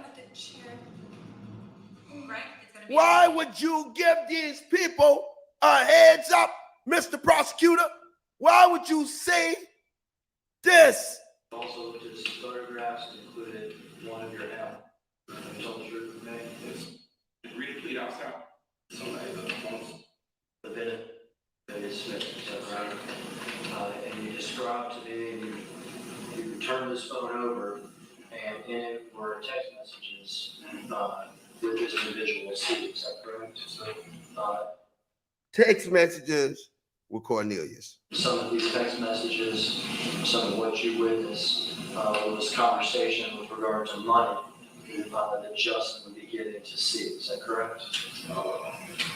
Conversations about money that Street Drop was to be getting to Cornelius. Right? That's the money. Is that correct? From somebody else. And that somebody else was referred to as Unc, is that correct? And that somebody is referred to Unc, is that correct? Nigga, you leaking a name that's still under investigation.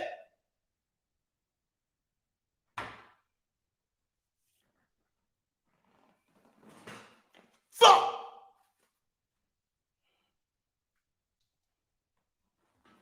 I'm so sick of these people, man. Bro, you don't do, bro, what the fuck is wrong with these people? You do not leak a name to the public like this, homie, if you ain't picking him up.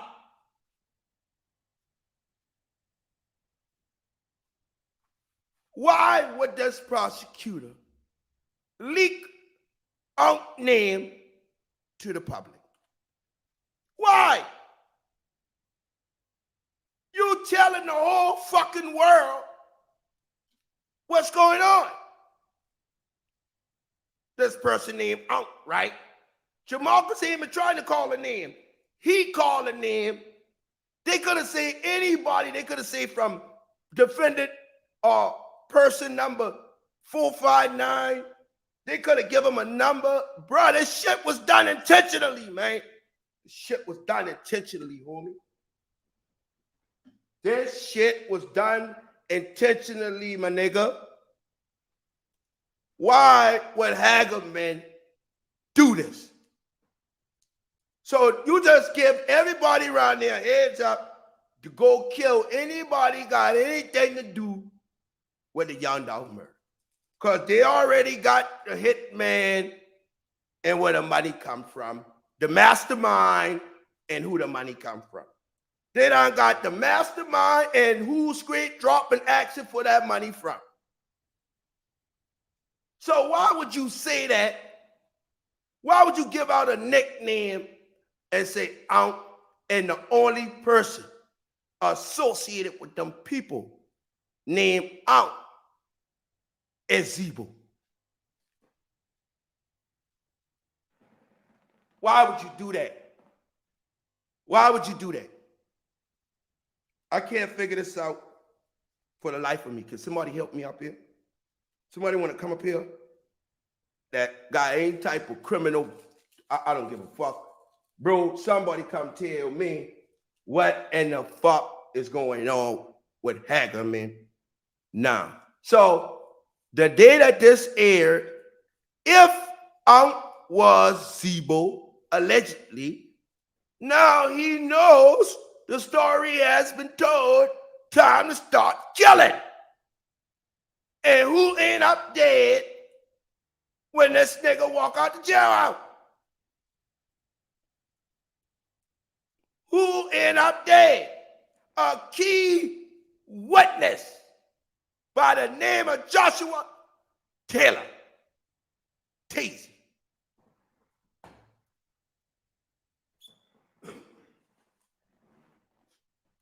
If the FBI display, you can look at this one of two ways.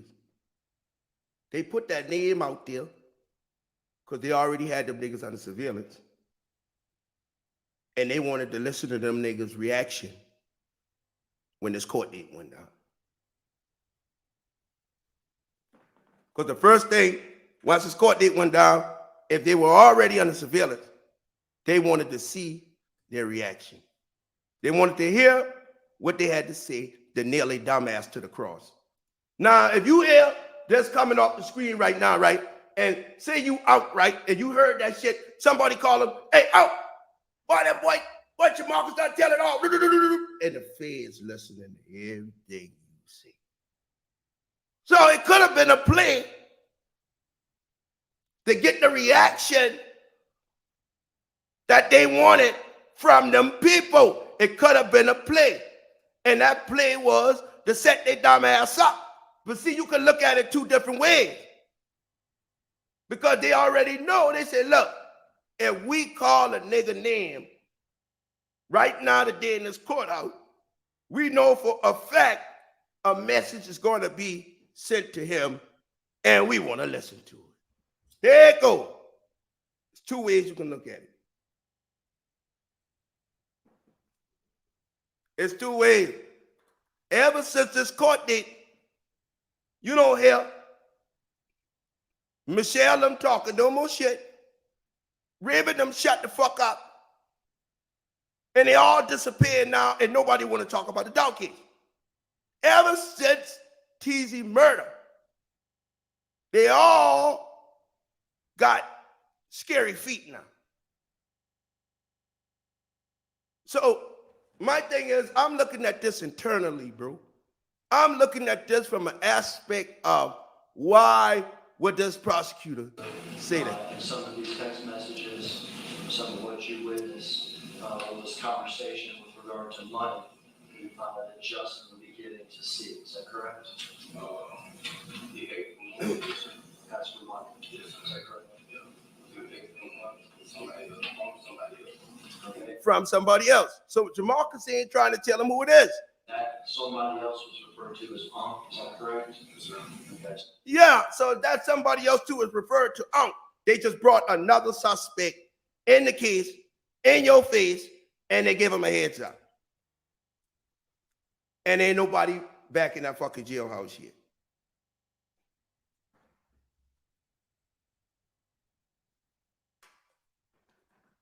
Ain't nobody back in that jailhouse yet, and you just gave up. A person was added to the case. Because if Street Drop was calling Unc for money behind paying Cornelius, then they know that that's where the money came from for the hit. Y'all understand that? So a Street Drop was calling a nigga named Unc for the money, then that means that person paid for the hit. They been going to collect their back end. They don't get money up front. After the murder been done, they had to go get the rest. Right? Now, if Street Drop on the run, why would he be running to Indiana? Indiana, no, sir.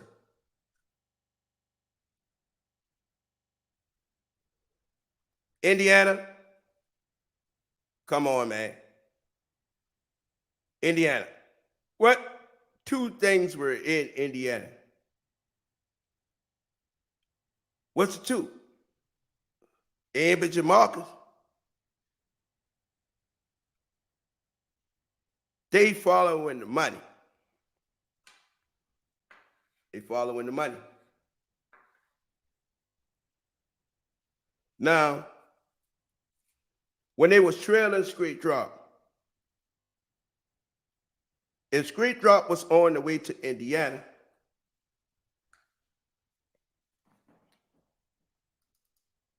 they had a drop on his phone. So if he was on the way to Indiana, they had a drop on his phone, right? Y'all heard what they said about the boogeyman. Pay attention to this right here. The boogeyman will tell you how they catch Street Drop. All right? Listen to this now.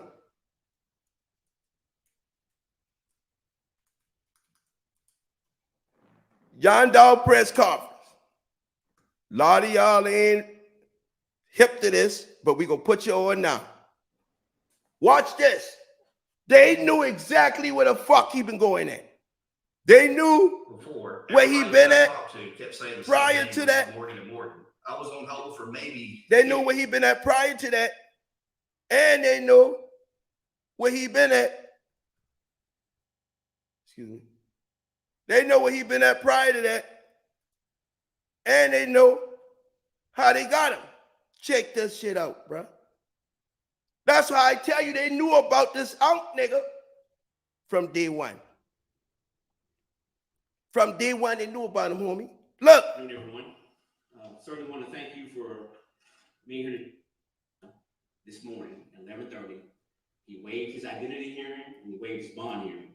So in essence, he has agreed to come back to face the federal supervised release charges in the Western District of Tennessee. I just appreciate the confidence they have in us. We have a great community, and that's reflected. They feel the calls all night long. You know, you won't find them. I'm going to step away and make sure you hear from Chief Davis. All right, here you go. Pronounce this police department for their assistance. And once he's taken into custody, we all to Regional Fugitive Task Force, Marshall headquarters in Arlington, Virginia. We got a tip that Justin Johnson, Arlington, Virginia, they got a tip. Listen to this. Traveling on Highway 42 in Indiana. They got a tip say he been traveling on the highway in Indiana. A tip, right? Say he been traveling on the highway in Indiana. So we contacted the Great Lakes, U.S. Marshals Great Lakes Regional Fugitive Task Force. The feds. And asked for their assistance.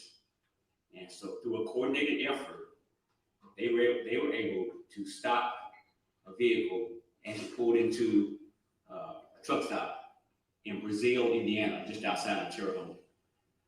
And Justin Johnson was safely taken into custody. Now,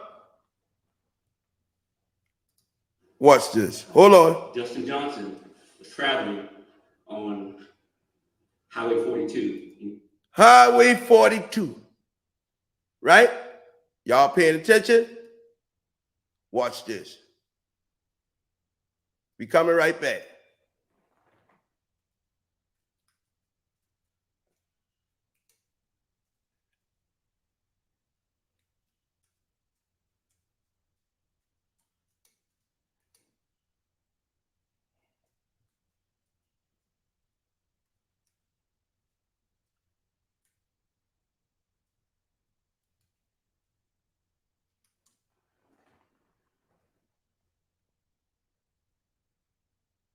Highway 42 leads straight to Indianapolis. Oh, shit, gang. Highway 42 leads straight to Indianapolis.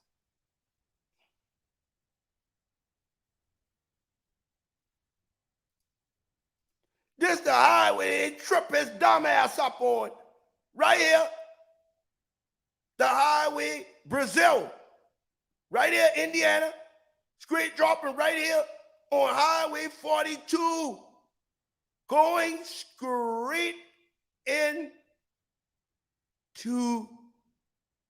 fucking Indiana State Road 42 west from Mooresville. It begins Mooresville just southwest of Indianapolis and ends at Terre Haute.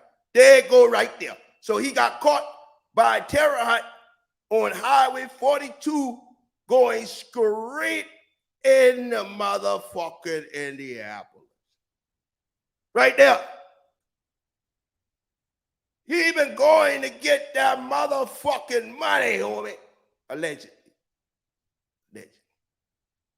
43 minutes, 42 miles. Brazil, Indiana, where his ass get knocked off at right here. He get knocked off in Brazil. So we're going to turn that off, right? Let's go to the map. Highway 40. He get knocked off right here. 40 leads straight in to Indianapolis. So, why else you going to Indianapolis for?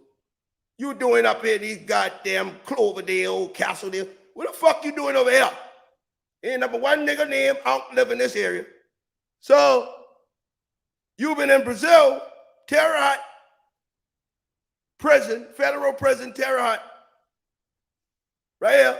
You get catch up in this area right here, Terre Haute in Brazil, going straight on 40. Look at the interstate right there, 40. For y'all niggas, 40 right there. So let's go back right here again and let the man tell you where they catch him at. Following up on tips. We were very diligent in what we did. And yesterday, with the assistance of our headquarters Investigative Operations Division, headquartered at Marshall's headquarters in Arlington, Virginia, we got a tip that Justin Johnson was traveling on Highway 42 in Indiana. 42. So we contacted the Great Lakes, U.S. Marshals Great Lakes Regional Fugitive Task Force and asked for their assistance. And so through a coordinated effort, they were able to stop a vehicle as it pulled into a truck stop in Brazil, Indiana, just outside of Terre Haute. Brazil, Indiana. Justin Johnson was safely taken into custody. And I just want to also give credit to the Indiana State Police, the Putnam County Sheriff's Office, and the Terre Haute right there Department for their assistance. That's what a nigga get catch at. We also truck stop. A second person that was in the vehicle with him. This man that goes by the name of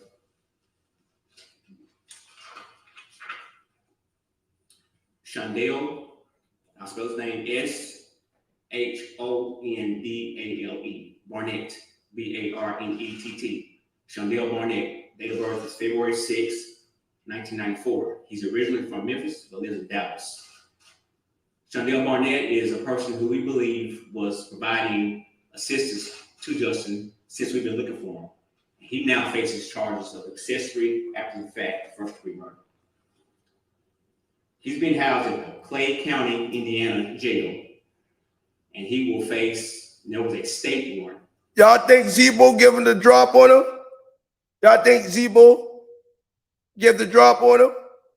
I don't know. Marshals filed on him, transported to the knot, and he will go before.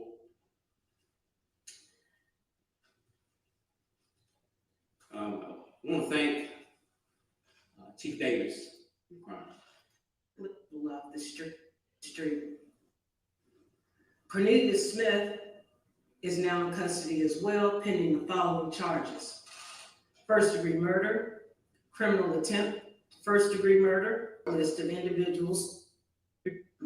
The Southwick, we also would like to thank you to our citizens and to the public for trusting the Memphis Police Department and utilizing our PD's work towards this particular case and the apprehension of these two wanted individuals. So on Wednesday, November 17, 2021, at approximately 12:24 p.m., Memphis police officers responded to a shooting at 2370 Airways Boulevard, McKeebus 2370, 2021, at approximately 12:24 p.m. 12:24 p.m. They responded to Dolph shooting. 12:24, right? So almost 12:30 in the afternoon is when they say the first officer got there, right? Everybody understand that? Pay attention, gang. Right the fuck now. Pay attention. 12:24 is when she said,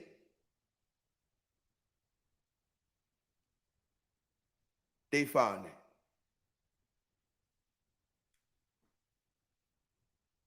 So Dolph's body didn't get discovered to 12:24. Jamarcus said it been too early to be eating cookies when they left the barbershop, and Dolph bust a U-turn and went to Makeda's.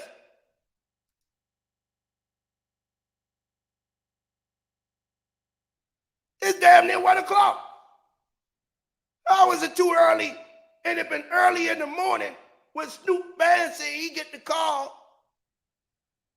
And when he get to the barbershop, phone keep ringing, right? And he couldn't answer the phone. The police said they didn't show up to get Dolph on the first call till 12:24.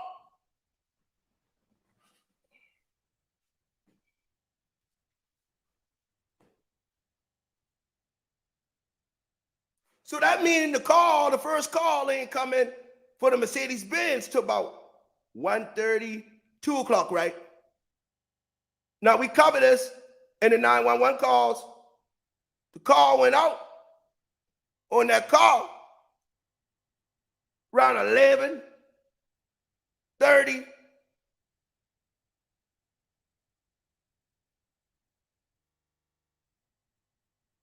$11:45.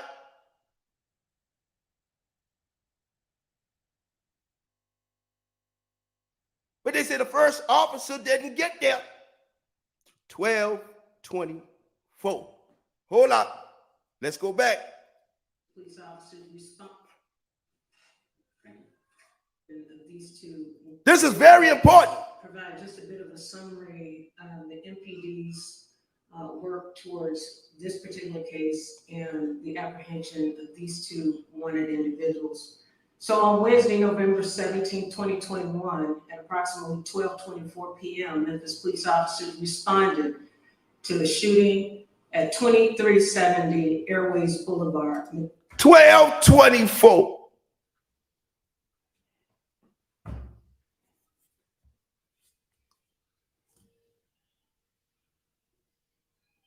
Snoop Man said he talked to Dolph. Somebody said this. Hold on.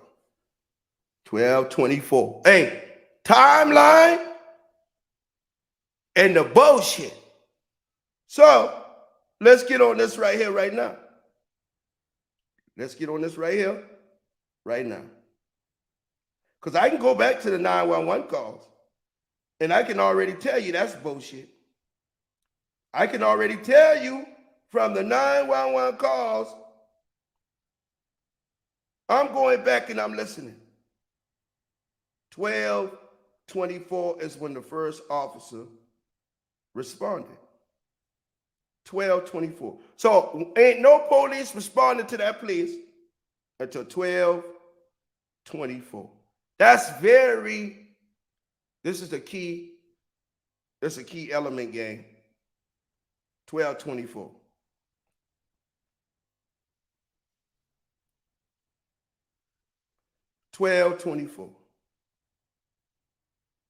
Y'all put it in the box. Put 1224 in the box. 1224.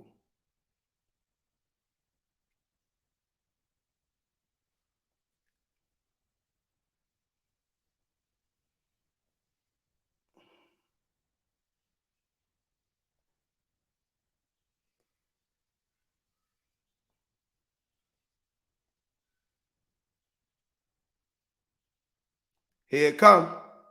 Here come the big P back.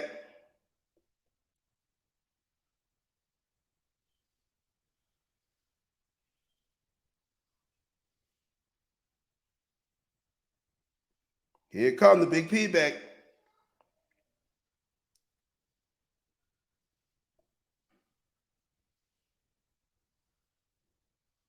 Y'all give me a second. Let me get my marbles together. Let me get my shit together right now. Just give me a second, and I promise you it's worth it. Because we got an approximate time now that a police ended up there.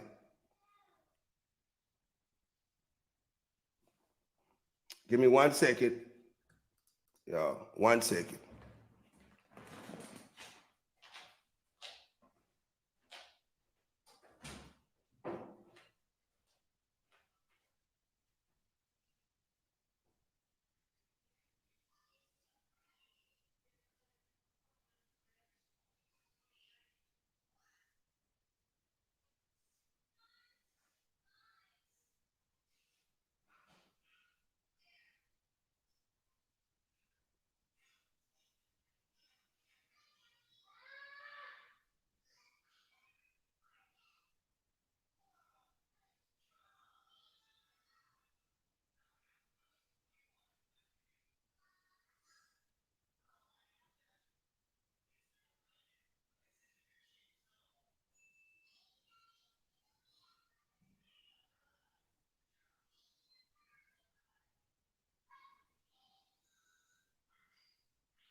All right, gang.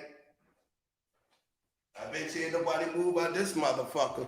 Oh, yeah, we have some people move out here. We got some people move out the box. Good. That mean they need to be in this motherfucker. That what the fuck that mean. That's exactly what that mean. All right. Y'all ready for the big payback out there? Anybody ready for the big payback, man? So now y'all got a time of death. Well, a time to respond to the shooting. Everybody out here understand that, right? 1224. Keep that shit locked in your goddamn head. 1224.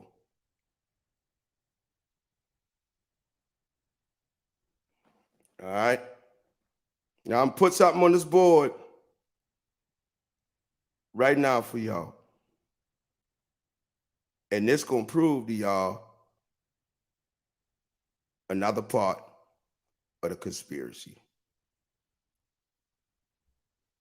Another part of the fucking conspiracy. Because I'm not gonna only put that. I could put out the Texas from Gotti that morning with a timestamp on it and fuck you up with that too. But I don't even need that shit, to be honest with you. I don't even need that shit right there. Because I know what time Gotti texts that shit, because I got it in my motherfucking phone.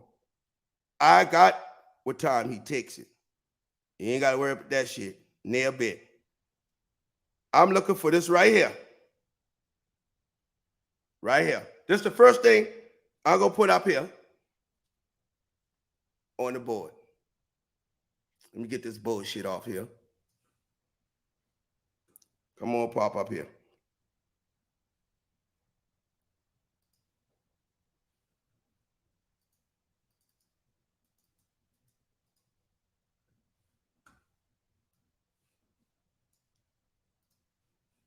Now, gang, I need y'all to go ahead and read this right here.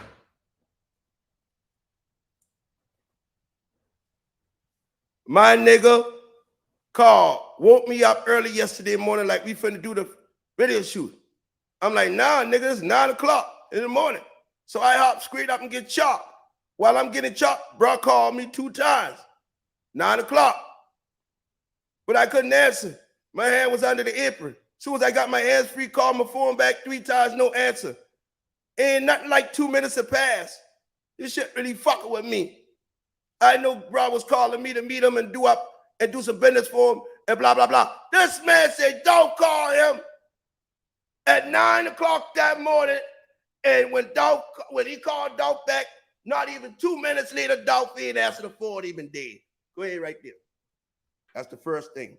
That happened at 9 o'clock in the morning. So somebody call Snoop Bands to the fucking principal office right now. Snoop Bands, 9, 10, 11, 12. It don't take you 3 hours to get your hair cut, Snoop Bands. No, sir. It don't take 3 hours for you to figure out. You say the man just called you, just call him back, right? If it's 9 o'clock, right? Put the fucking time in the box.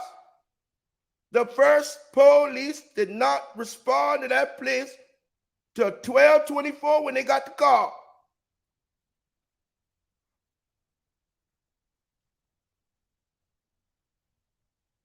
All right.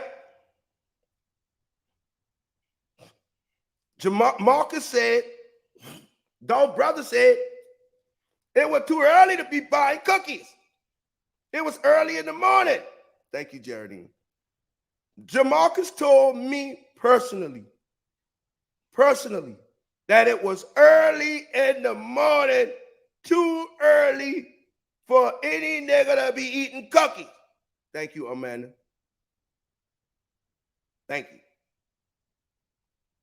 Right? So Snoop Bands need to report to the principal office 10,000 file cabinets. All right? Snoop Bands, bring your ass here. Bring your ass here right now.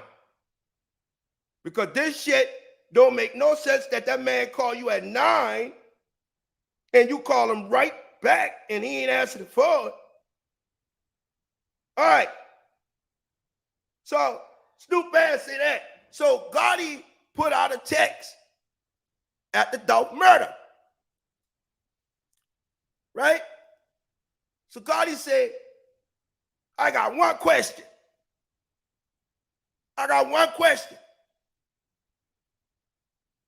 Well, what is your question, yo Gotti? At 11:46, Gotti knew that Dolph was dead. And the police ain't get called till 45 minutes later. Dolph, according to this time, 15, 24, 30, 40 fucking minutes, damn near an hour ahead of Dolph murder. I got a question. An hour ahead of Dolph murder, Gotti posts this shit before 12:24. So if them boys shoot up the building at 12:22, as soon as they shoot up the building, they make the call, right? The police respond. So they had to shoot up the building around 12 something. 11:46. Oh, I got a question. So Dolph was still living at 11:46. He was still living at 11:46 when Gotti put this out. See? We getting somewhere now. Oh, gang, we getting somewhere now. Oh, Lord. I had to go back and I had to reevaluate this situation. And I got Dolph death certificate that don't say 12/24. So Chief Davis, you get up there and say, Dolph murder didn't get responded to until 12/24 in the afternoon by the first. That's y'all get the call at 12/24. Marcus said, oh, it been too early to eat cookie. Marcus said, you know you a motherfucking liar because I talked to you and that's what you told me, homie. You told me it was too fucking early in the morning. It was like 9 in the morning when they wing their ass up in that cookie shop. Marcus said it was 9 something early in the morning, too early. And he said they've been riding straight and Dolph Bossa U-turn and went to the cookie shop. He said it was too early. So if Dolph turned at the cookie shop at 9 o'clock, why in the fuck the police ain't respond to 12/24? That's a 3-hour gap. 3.5 hours. Dolph been in there dead on the floor. 3.5 hours. You want me to believe this? When Gotti put the text out at 11:46 a.m., Dolph ain't even been dead yet. Allegedly. Allegedly, right? Allegedly. And this nigga been all the way in Miami on a yacht. So somebody had to call him and say, hey, job done. He put out the text. I got one question. Don't cherish things that you ain't never, I mean, timestamp like a motherfucker. So this leads me to believe Snoop Bands said this right here. Pay more attention to what the fuck is going on here. My nigga woke me up early yesterday morning. Like, man, we finna shoot the video. I'm like, what time it is? He like, nah, nigga. LOL, it's 9 in the morning. So I hopped straight out and went and get chopped. Give him 30, 45 minutes, 9:45. While I'm getting chopped, Brock called me 2 times. But I couldn't answer because my hand was under the apron. As soon as I got my hands free, I get my phone and call him right back. 3 times, no answer. Ain't nothing but like 2 minutes had passed. So he put Dolph death at around 9:45. Snoop Bands. Snoop Bands put Dolph death at 9:45 in the morning.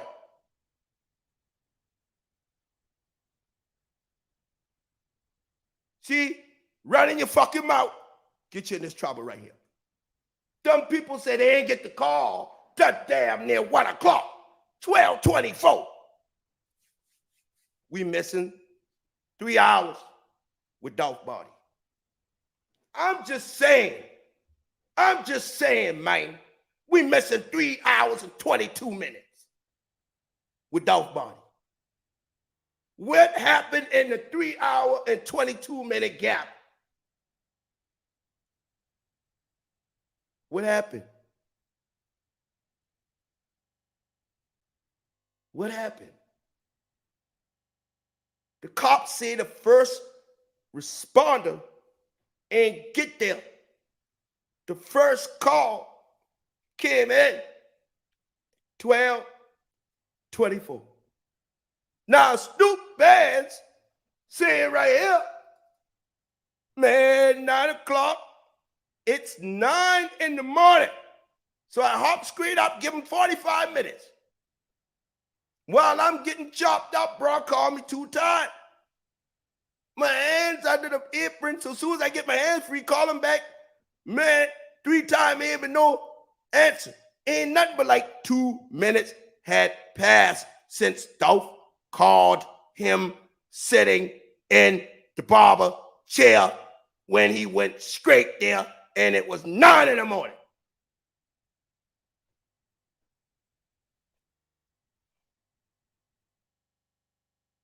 Three-hour gap. Y'all hit the like button. This is why I do this shit. Because let me tell y'all something. I went back to all them interviews and I listened. And when that lady said 12:24, I almost shit on myself. I said, Snoop Banksy talked to him at 9.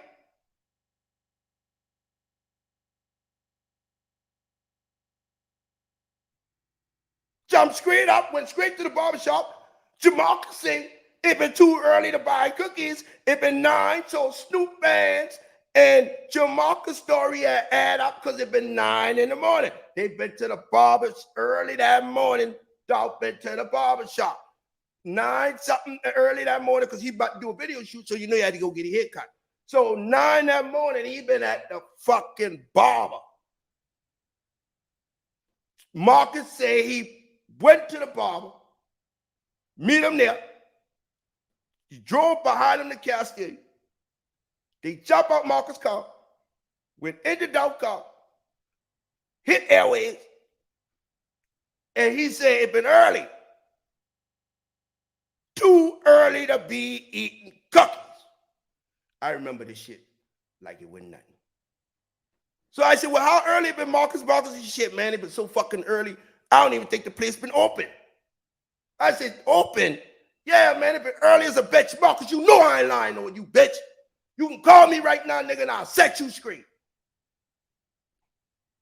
The nigga said it was bright and early and too early to be eating cookies. And he said, Dolph, whoop a U-turn. And went to that fucking cookie shop and they ain't say nothing to him. Dolph been on the phone talking to a real estate agent and somebody else on the 3-way call. And on that 3-way call, Dolph had the phone on mute.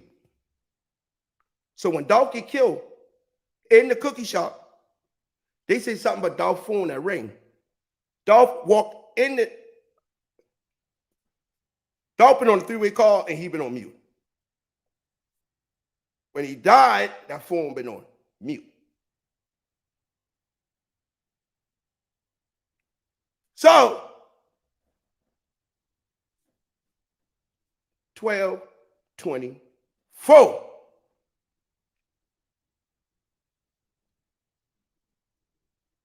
12:24.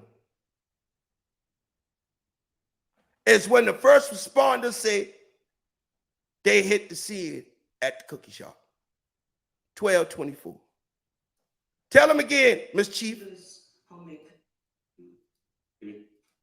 These two, one, this particular case, and good afternoon. So what I'll do is provide just a bit of a summary of the MPD's work towards this particular case and the apprehension of these two wanted individuals.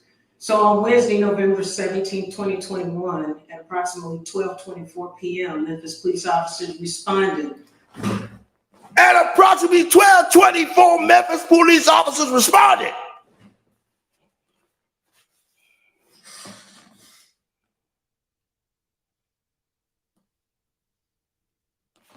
We missing 3 hours with Dolph body.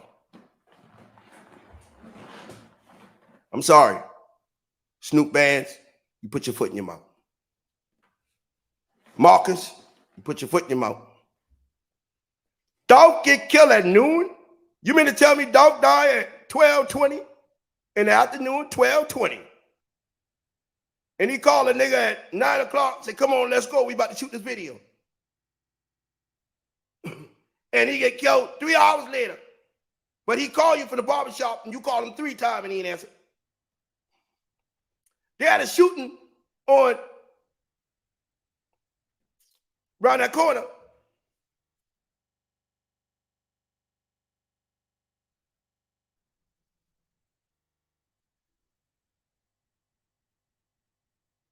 At exactly 12:24, the Memphis Police Department responded to the shooting on Fresco.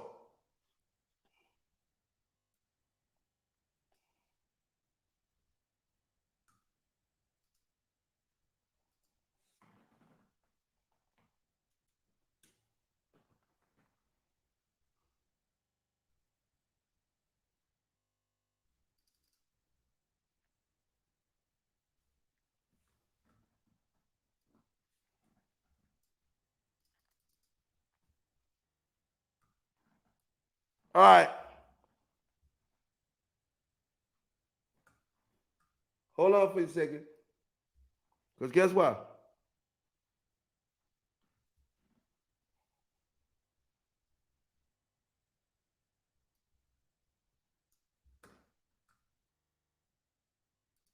I got a surprise for y'all. I recorded the 911 calls from that morning. Here you go. 11:17 at 11:01 p.m.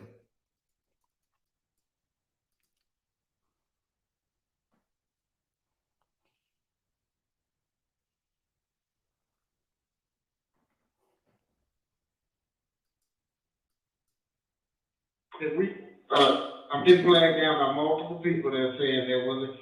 Are you holding any kind of call on Richland? This people started on Richland with a black Infinity over there. They just switched out the Infinity, the shooters did, and they just got into a silver Cadillac. Check 206, Robin, a call on Richland, 1090 Richland.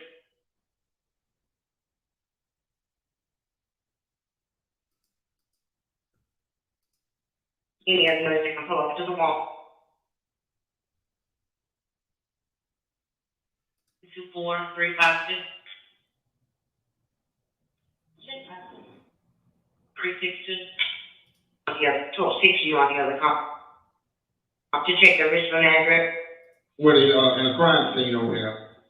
We don't have anything on this subject at this time. Check if they jump into a gold Cadillac or silver Cadillac. Witnesses are telling us a silver Cadillac, a smaller silver Cadillac is what they jumped into. They jumped out of the black car into the silver car. What's the address on Richland, please? 1090 Richland, 1090. Who's going to Richland?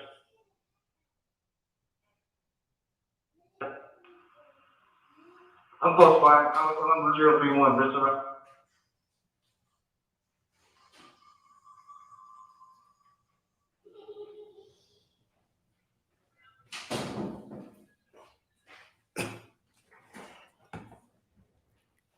All right. 11 o'clock, 10:30, 11. Let me pull these calls up. Y'all give me a second. Call 2, call 3, call 1. What time was call 1? 10:30, 11:01. 11 to 11:30. 1 o'clock. So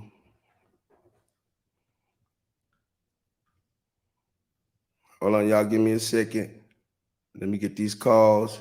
Because I got the Makita's call and I have the call. So y'all just chill out. I got too much shit going on right now. Hold on. I want to call 2. Yeah, right. 11:30. That's right to check. Now, we can discard. custody over here. Check 169, I believe I see the responsible walking westbound on Are you holding any kind of call on Richland? 275. Before it started on Richland. So that bill back in custody was transported to the med. The star model 26600. That's the shooting. That's the shooting on Frisco at 11 o'clock. 6-4, we're over at Frisco, checking one. Over at Frisco, checking one. Y'all hear that? Finding Red Chrysler. All right. So, Red Chrysler. I see that Chrysler is northbound, traveling at a high rate of speed. I'm not able to get behind it.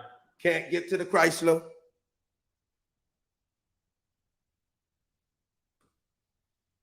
Northbound what? Northbound, stereo just turned off. Castelia. Westbound person. Just turned off. It went into Castelia. Just turned off. That's 911 call number 1. And that is at, hold on. 911 call number 1, 11 to 11:30 was that call. Let's go. 11:30 to 12 was the call. They're saying it was a red Charger. It could have been a $300. All right. Come on, y'all give me a second. Let me find this shit. Yes, for emergency cases, 766, go ahead and start ambulance over here. We got some, everyone's being tired, so we're looking for, next shot ones right now. I don't see any.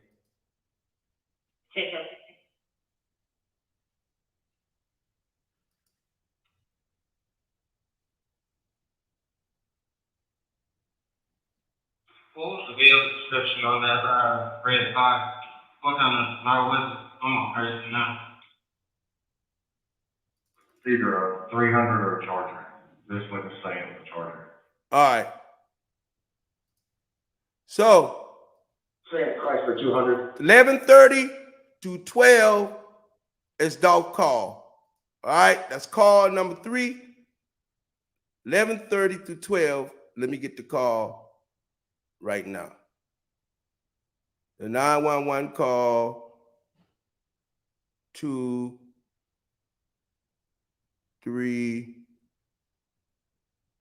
waveform, 911 call 3. All right.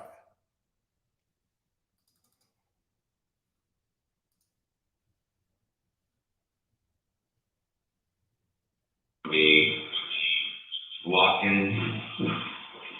Between our homes, the cars pulled over, I guess they were flagged down, I don't know, on this accident. I don't know. That was 71, Scottsdale Lane, 66-year-old male.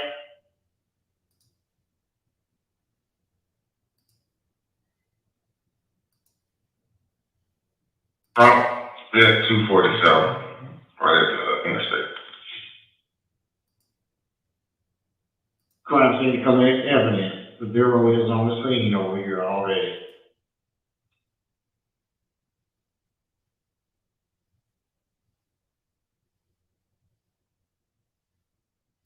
And 651, were you still on the scene at Carolina? Yes, ma'am. Okay, check, so you legit your time. 654 and 664, were you guys in service? Okay. 169 route. 169.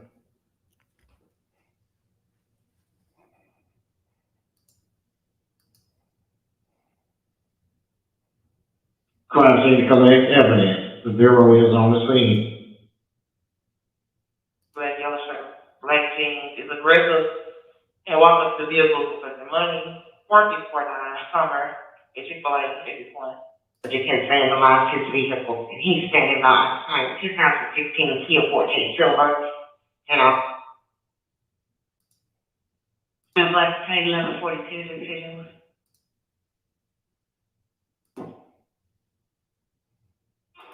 It's a check.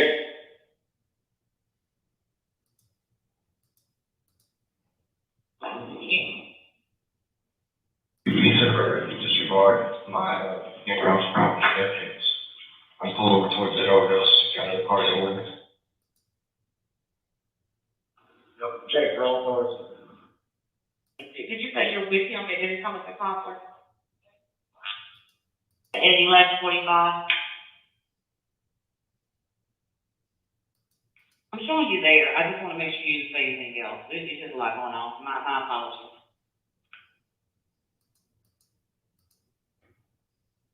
You're supposed to do it. I'm on accident right there, second. And on the tail end of it, the 29 Honda cars pulled over, I guess they were flagged down, I don't know, on this accident. Now, Memphis Police has been advised and on the scene.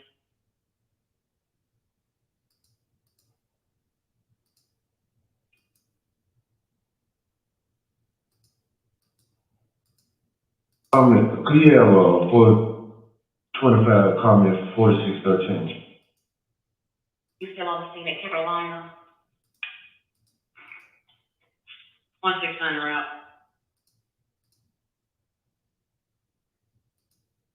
No, that's all right, 039. 11:55, did you see anyone?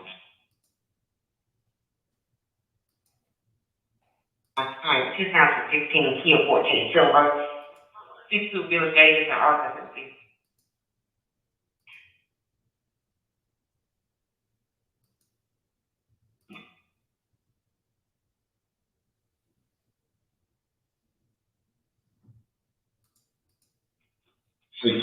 I'm in service. Look for your report. Check my here.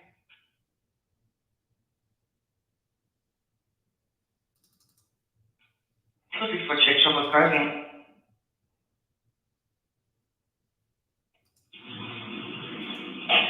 So got Black Infinity, leaving out of the community over on Richmond. Hey, this is like a small Hyundai on one of the witnesses' counter here. They were supposed to be shooting over into him.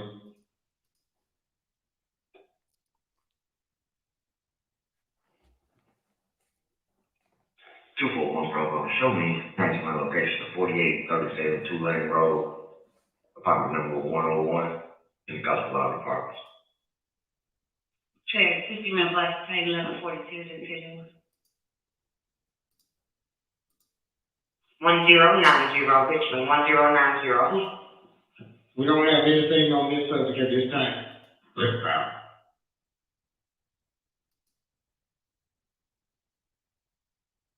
4352.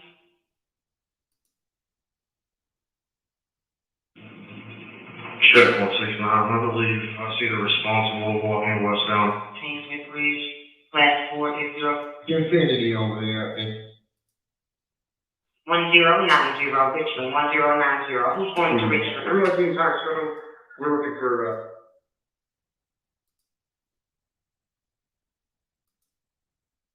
Jerry, don't shoot today. This is on same time. 205. 256 and 266.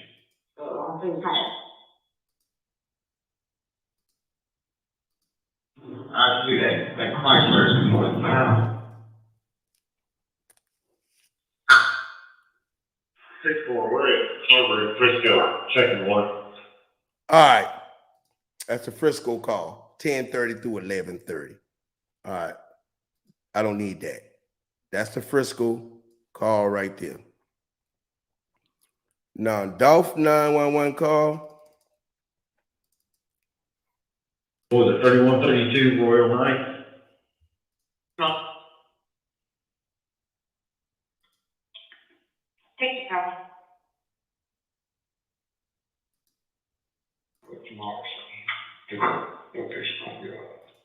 It's pretty, someone partnered with additional on your call. I pulled up over here on 3258 Bowman Street. And it's possibly beyond help. Right here. 60.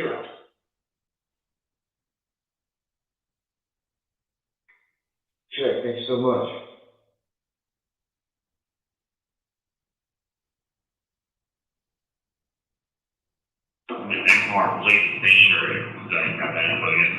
That call came in at 11:30 to 12.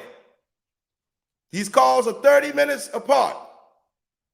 11:31 to 12:31. No, 11:30 to 12:01 is when the call came in on the 911 dispatch. Here it go. Listen.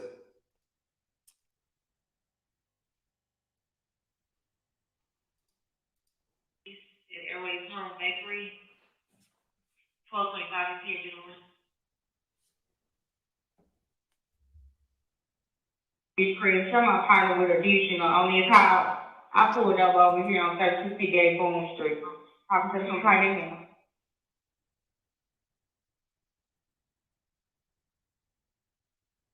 Airways funding for shooting 2370 Airways, 2370 Airways, 1225 PSA. There you go. So that call came in. Watch this.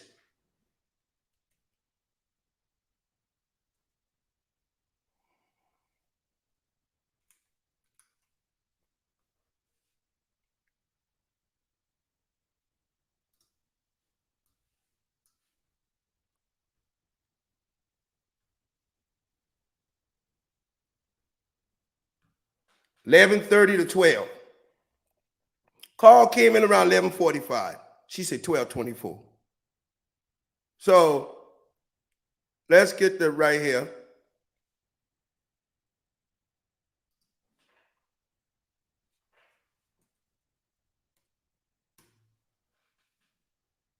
Broadcastify.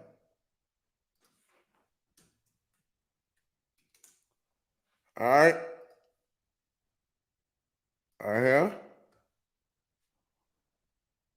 Archive.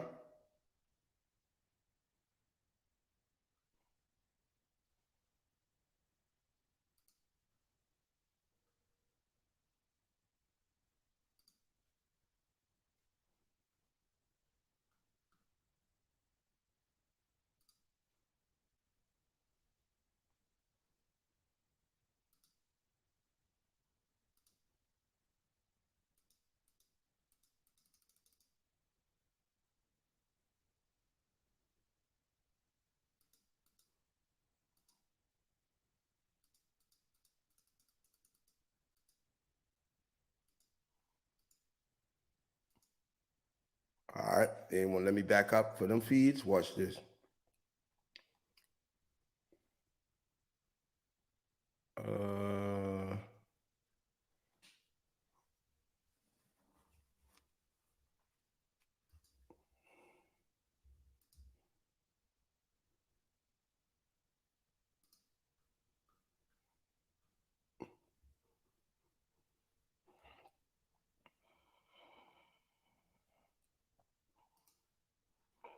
Shelby. They probably done took that shit off there, but anyway, I'm glad I got it. Okay, so they only gonna back them up. So let me see something here.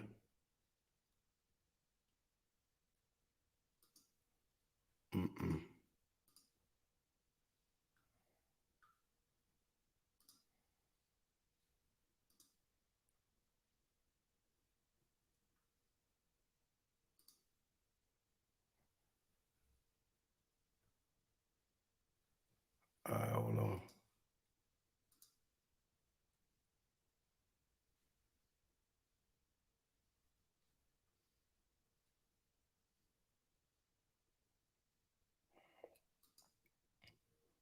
Browse, talk feed, live feed, talk feed, Broadcastify.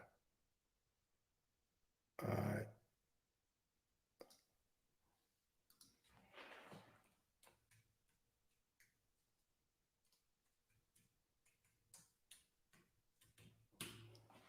That shit on the video.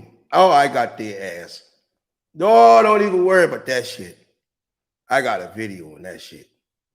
I got a video. Sure fucking do. Sure do. Dog call came in at goddamn 11 something, 12 something, man. All right. That's 11:30 to 12:01 was Dolph Calls. That's what time it was, 11:30 to 12:01. That's why Gotti made that post.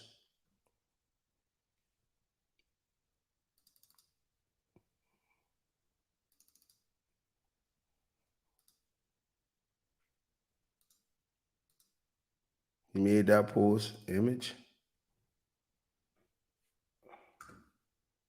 I'm said that right there. Hold up, image. 10:30. I got a question. Hold up here.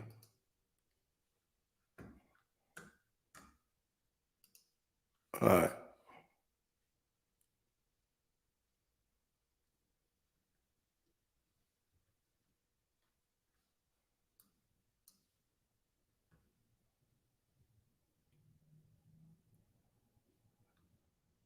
Y'all know we don't forget shit, right?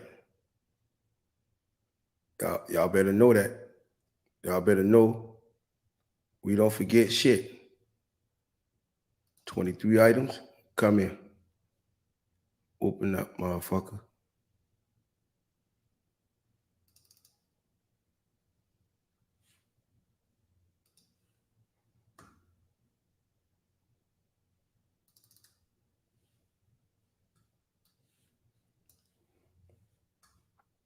They had a shooting on Frisco, and look at Paper Rock Wu with Straight Drop Baby Mama.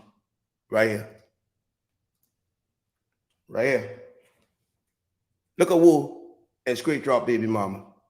So that's what that shootout been about? Because Wu had him. So Paper Rock Wu had him first.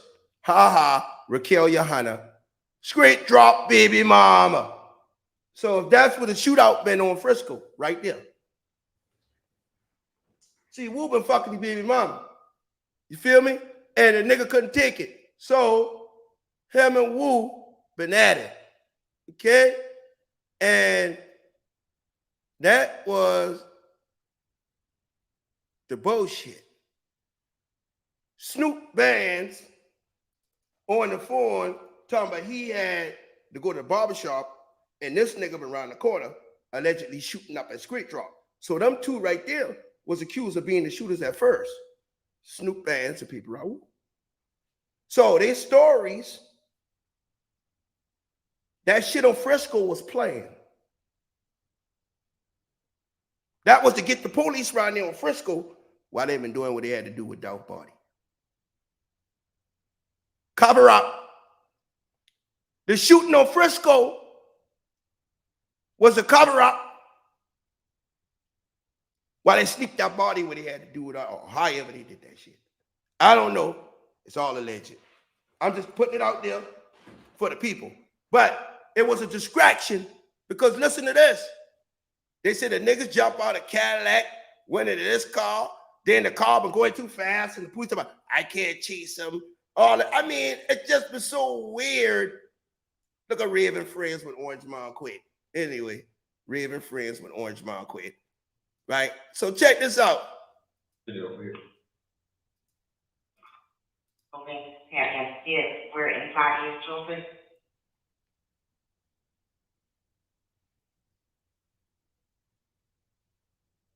$10.30.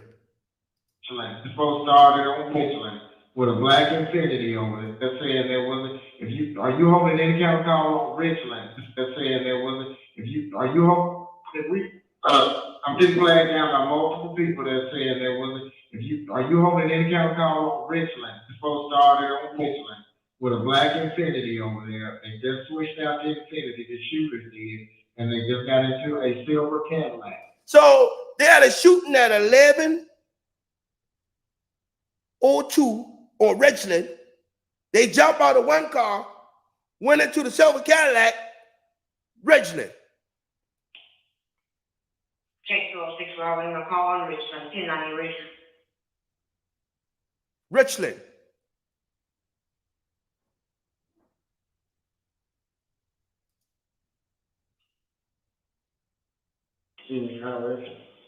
Good morning, what's going on in the AV? Coming up on the floor now. Show me that, bro.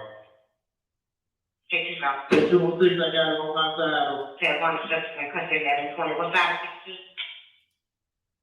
A smaller silver Cadillac is what So- they jumped into. They jumped out of the black car into the silver car. At 11 o'clock, they had a shooting on Richland, right? On Richland.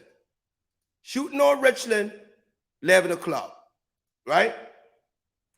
Then the 10:30 call came in, right? Call number 2.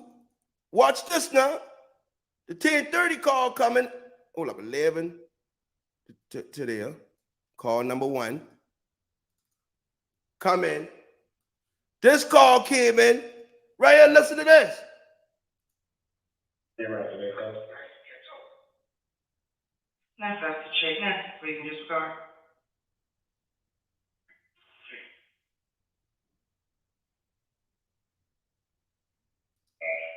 It was with that male black in custody transporting to the med. The star homology is 26600.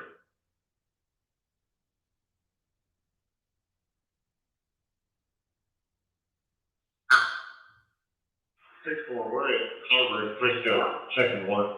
Frisco checking 1 at 10:32 and 13 seconds, 10:32. Shootout on Frisco. 30 minutes later, shootout on Richland. Then at 12 o'clock, shootout at the cookie shop. 3 separate shootouts around that time. Police over here, and here.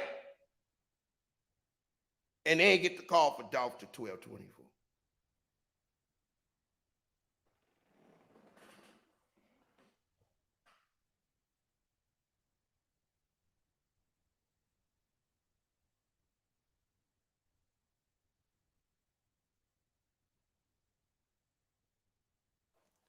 Snoop Dogg said it 9 o'clock in the morning when he talked to Dolph.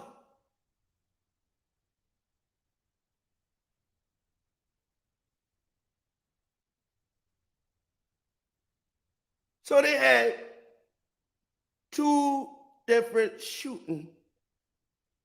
Richland and Frisco.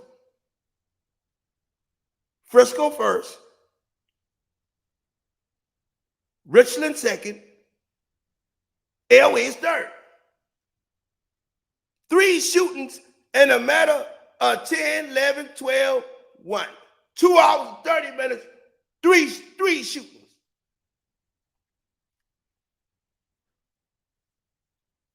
Three separate shootings, diversions during that time.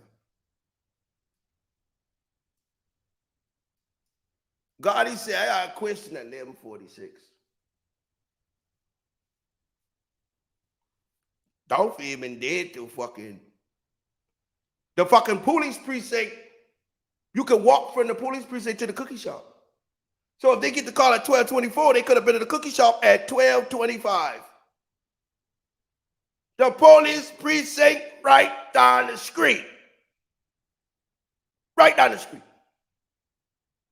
So it wouldn't take them no more than 2 minutes to respond. And they got a panic button inside the place.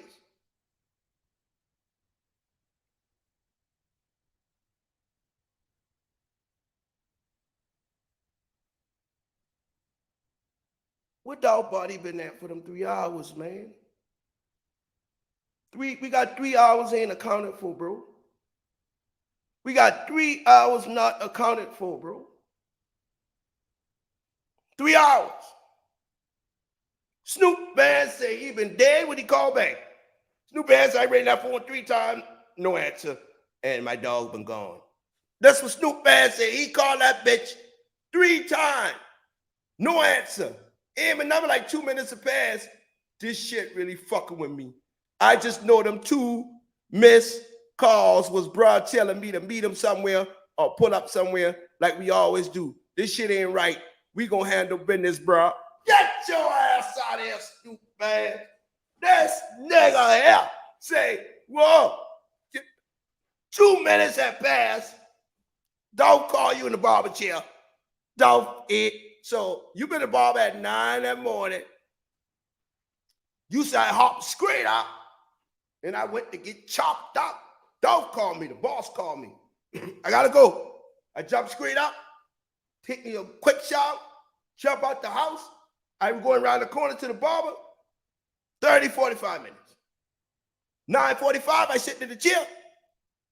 Dog call me. Bing, bing, bing, bing, bing, bing, bing. I can't answer the phone, dog, if I get in the chair. So 2 minutes pass. Ding, ding, ding. I called dog back. No answer. Damn, the nigga dead. Ain't even 10 o'clock yet. And Marcus confirmed it because Marcus said it'd be too early to be eating cookies.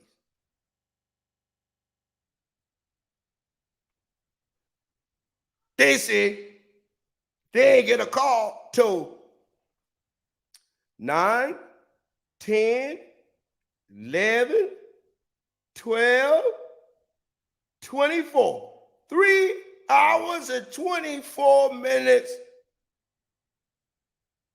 after he called Snoop Bands,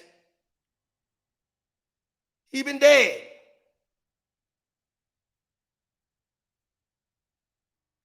So Snoop Bands said he know you been dead at 10 something. Cause it right after he get to the barbershop.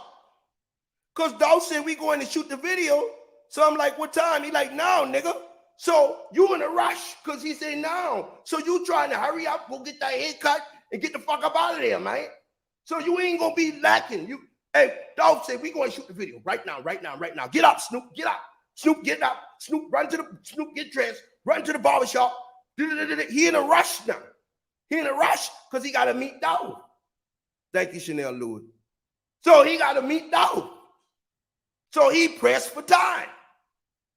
Dawg called him. He didn't answer the phone. He called Dawg back while he been in the barber chair. So it couldn't have been not even an hour after Dawg talked to him. And he said he called right back 2 minutes later. Damn. Them 2 minutes, bruh, could have been telling me to meet him or to put up somewhere. So he already knew Dawg been dead around by 10 o'clock. Snoop Bands knew. But the police ain't get the call till 12:24. Get the fuck out of here, man. That shit. Hey, man. Yo. Somebody just said the word is the barber dead now, too. Shit probably is. Man, look here, man.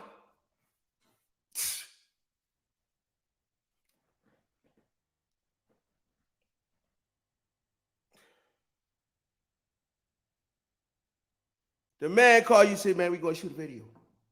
Dawg called me and said, we're going to shoot a video.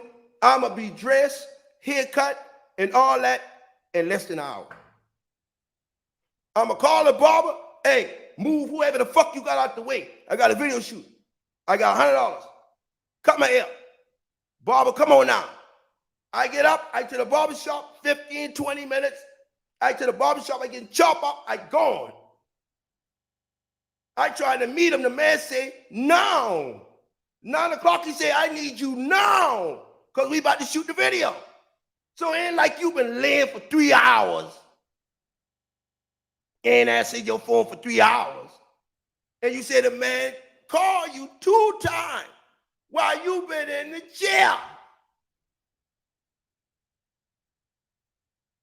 And the police said they ain't get the call at 12:40, 12:25. 3 hours, 24 minutes. It's unaccounted for with Dawg body.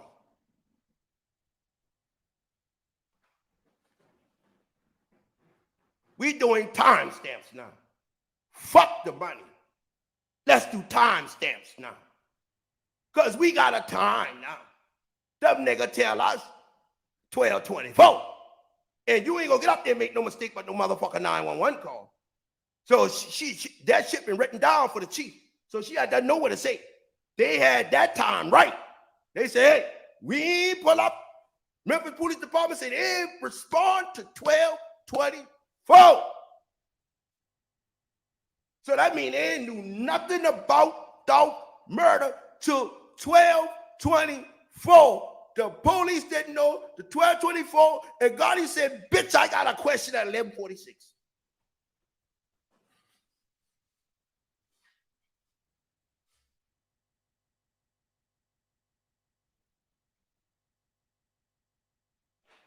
Dolph Snowman living at 11:46, according to MPD.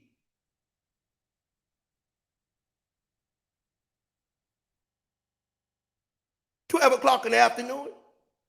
That ain't early, Marcus. 12 o'clock in the afternoon, I want some cookies. It's 12 o'clock, nigga. 12 o'clock, I want some goddamn cookies. You ain't been in that shop no 24 minutes. So if they get the call, Dolph had to walk in the cookie shop around 12:20. No more than 4 minutes to kill that nigga. No more than 4 minutes. 12:20. Jamarcus. So it was afternoon, sun out, burning the fuck out. And you mean to tell me it was too early to eat cookies at 12:20? No, sir. 12:20, bitch, I'm eating dinner.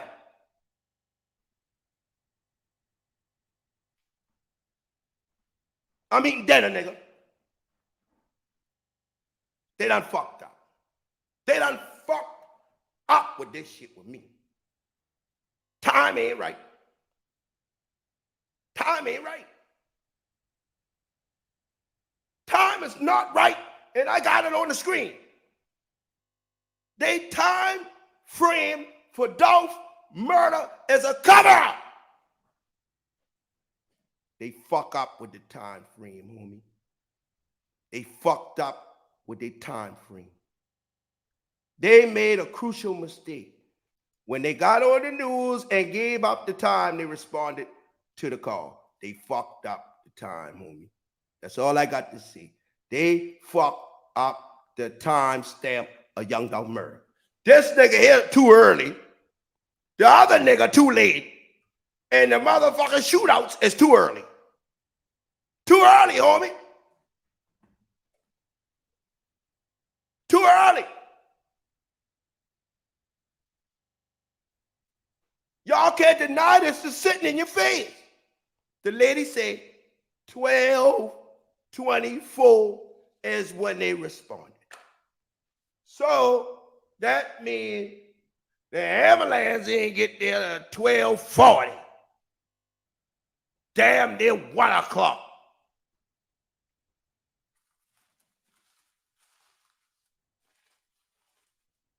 They done fucked all the way up, home. They fucked up. Snoop Bands got paranoid and wrote that motherfucking shit trying to cover his ass and fucked up. And fucked up.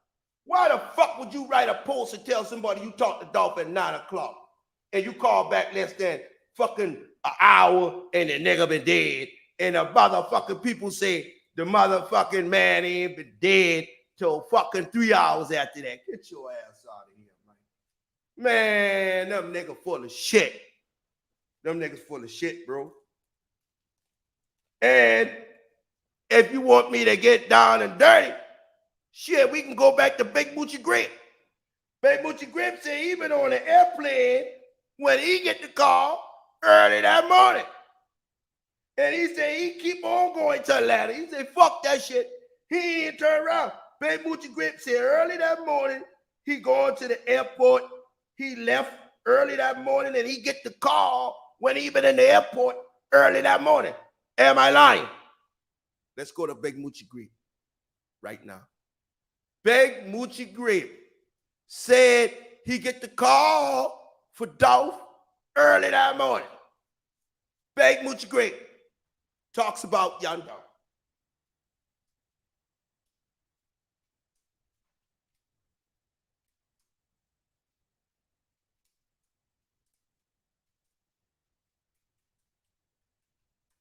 Big Moochie Grip said early that morning he left. Where the fuck that shit at? Big Moochie Grip interview. Somebody send that motherfucking interview to me. Big Moochie Grip, You dirty bitch. Oh my God. Man. Ben Moochie Creek. He was telling a story. Oh, right here. Right here, look. We're going to use the progress report, man. Please don't strike my shit. But anyway, progress report. This is what we're going to use your shit for. 1 second.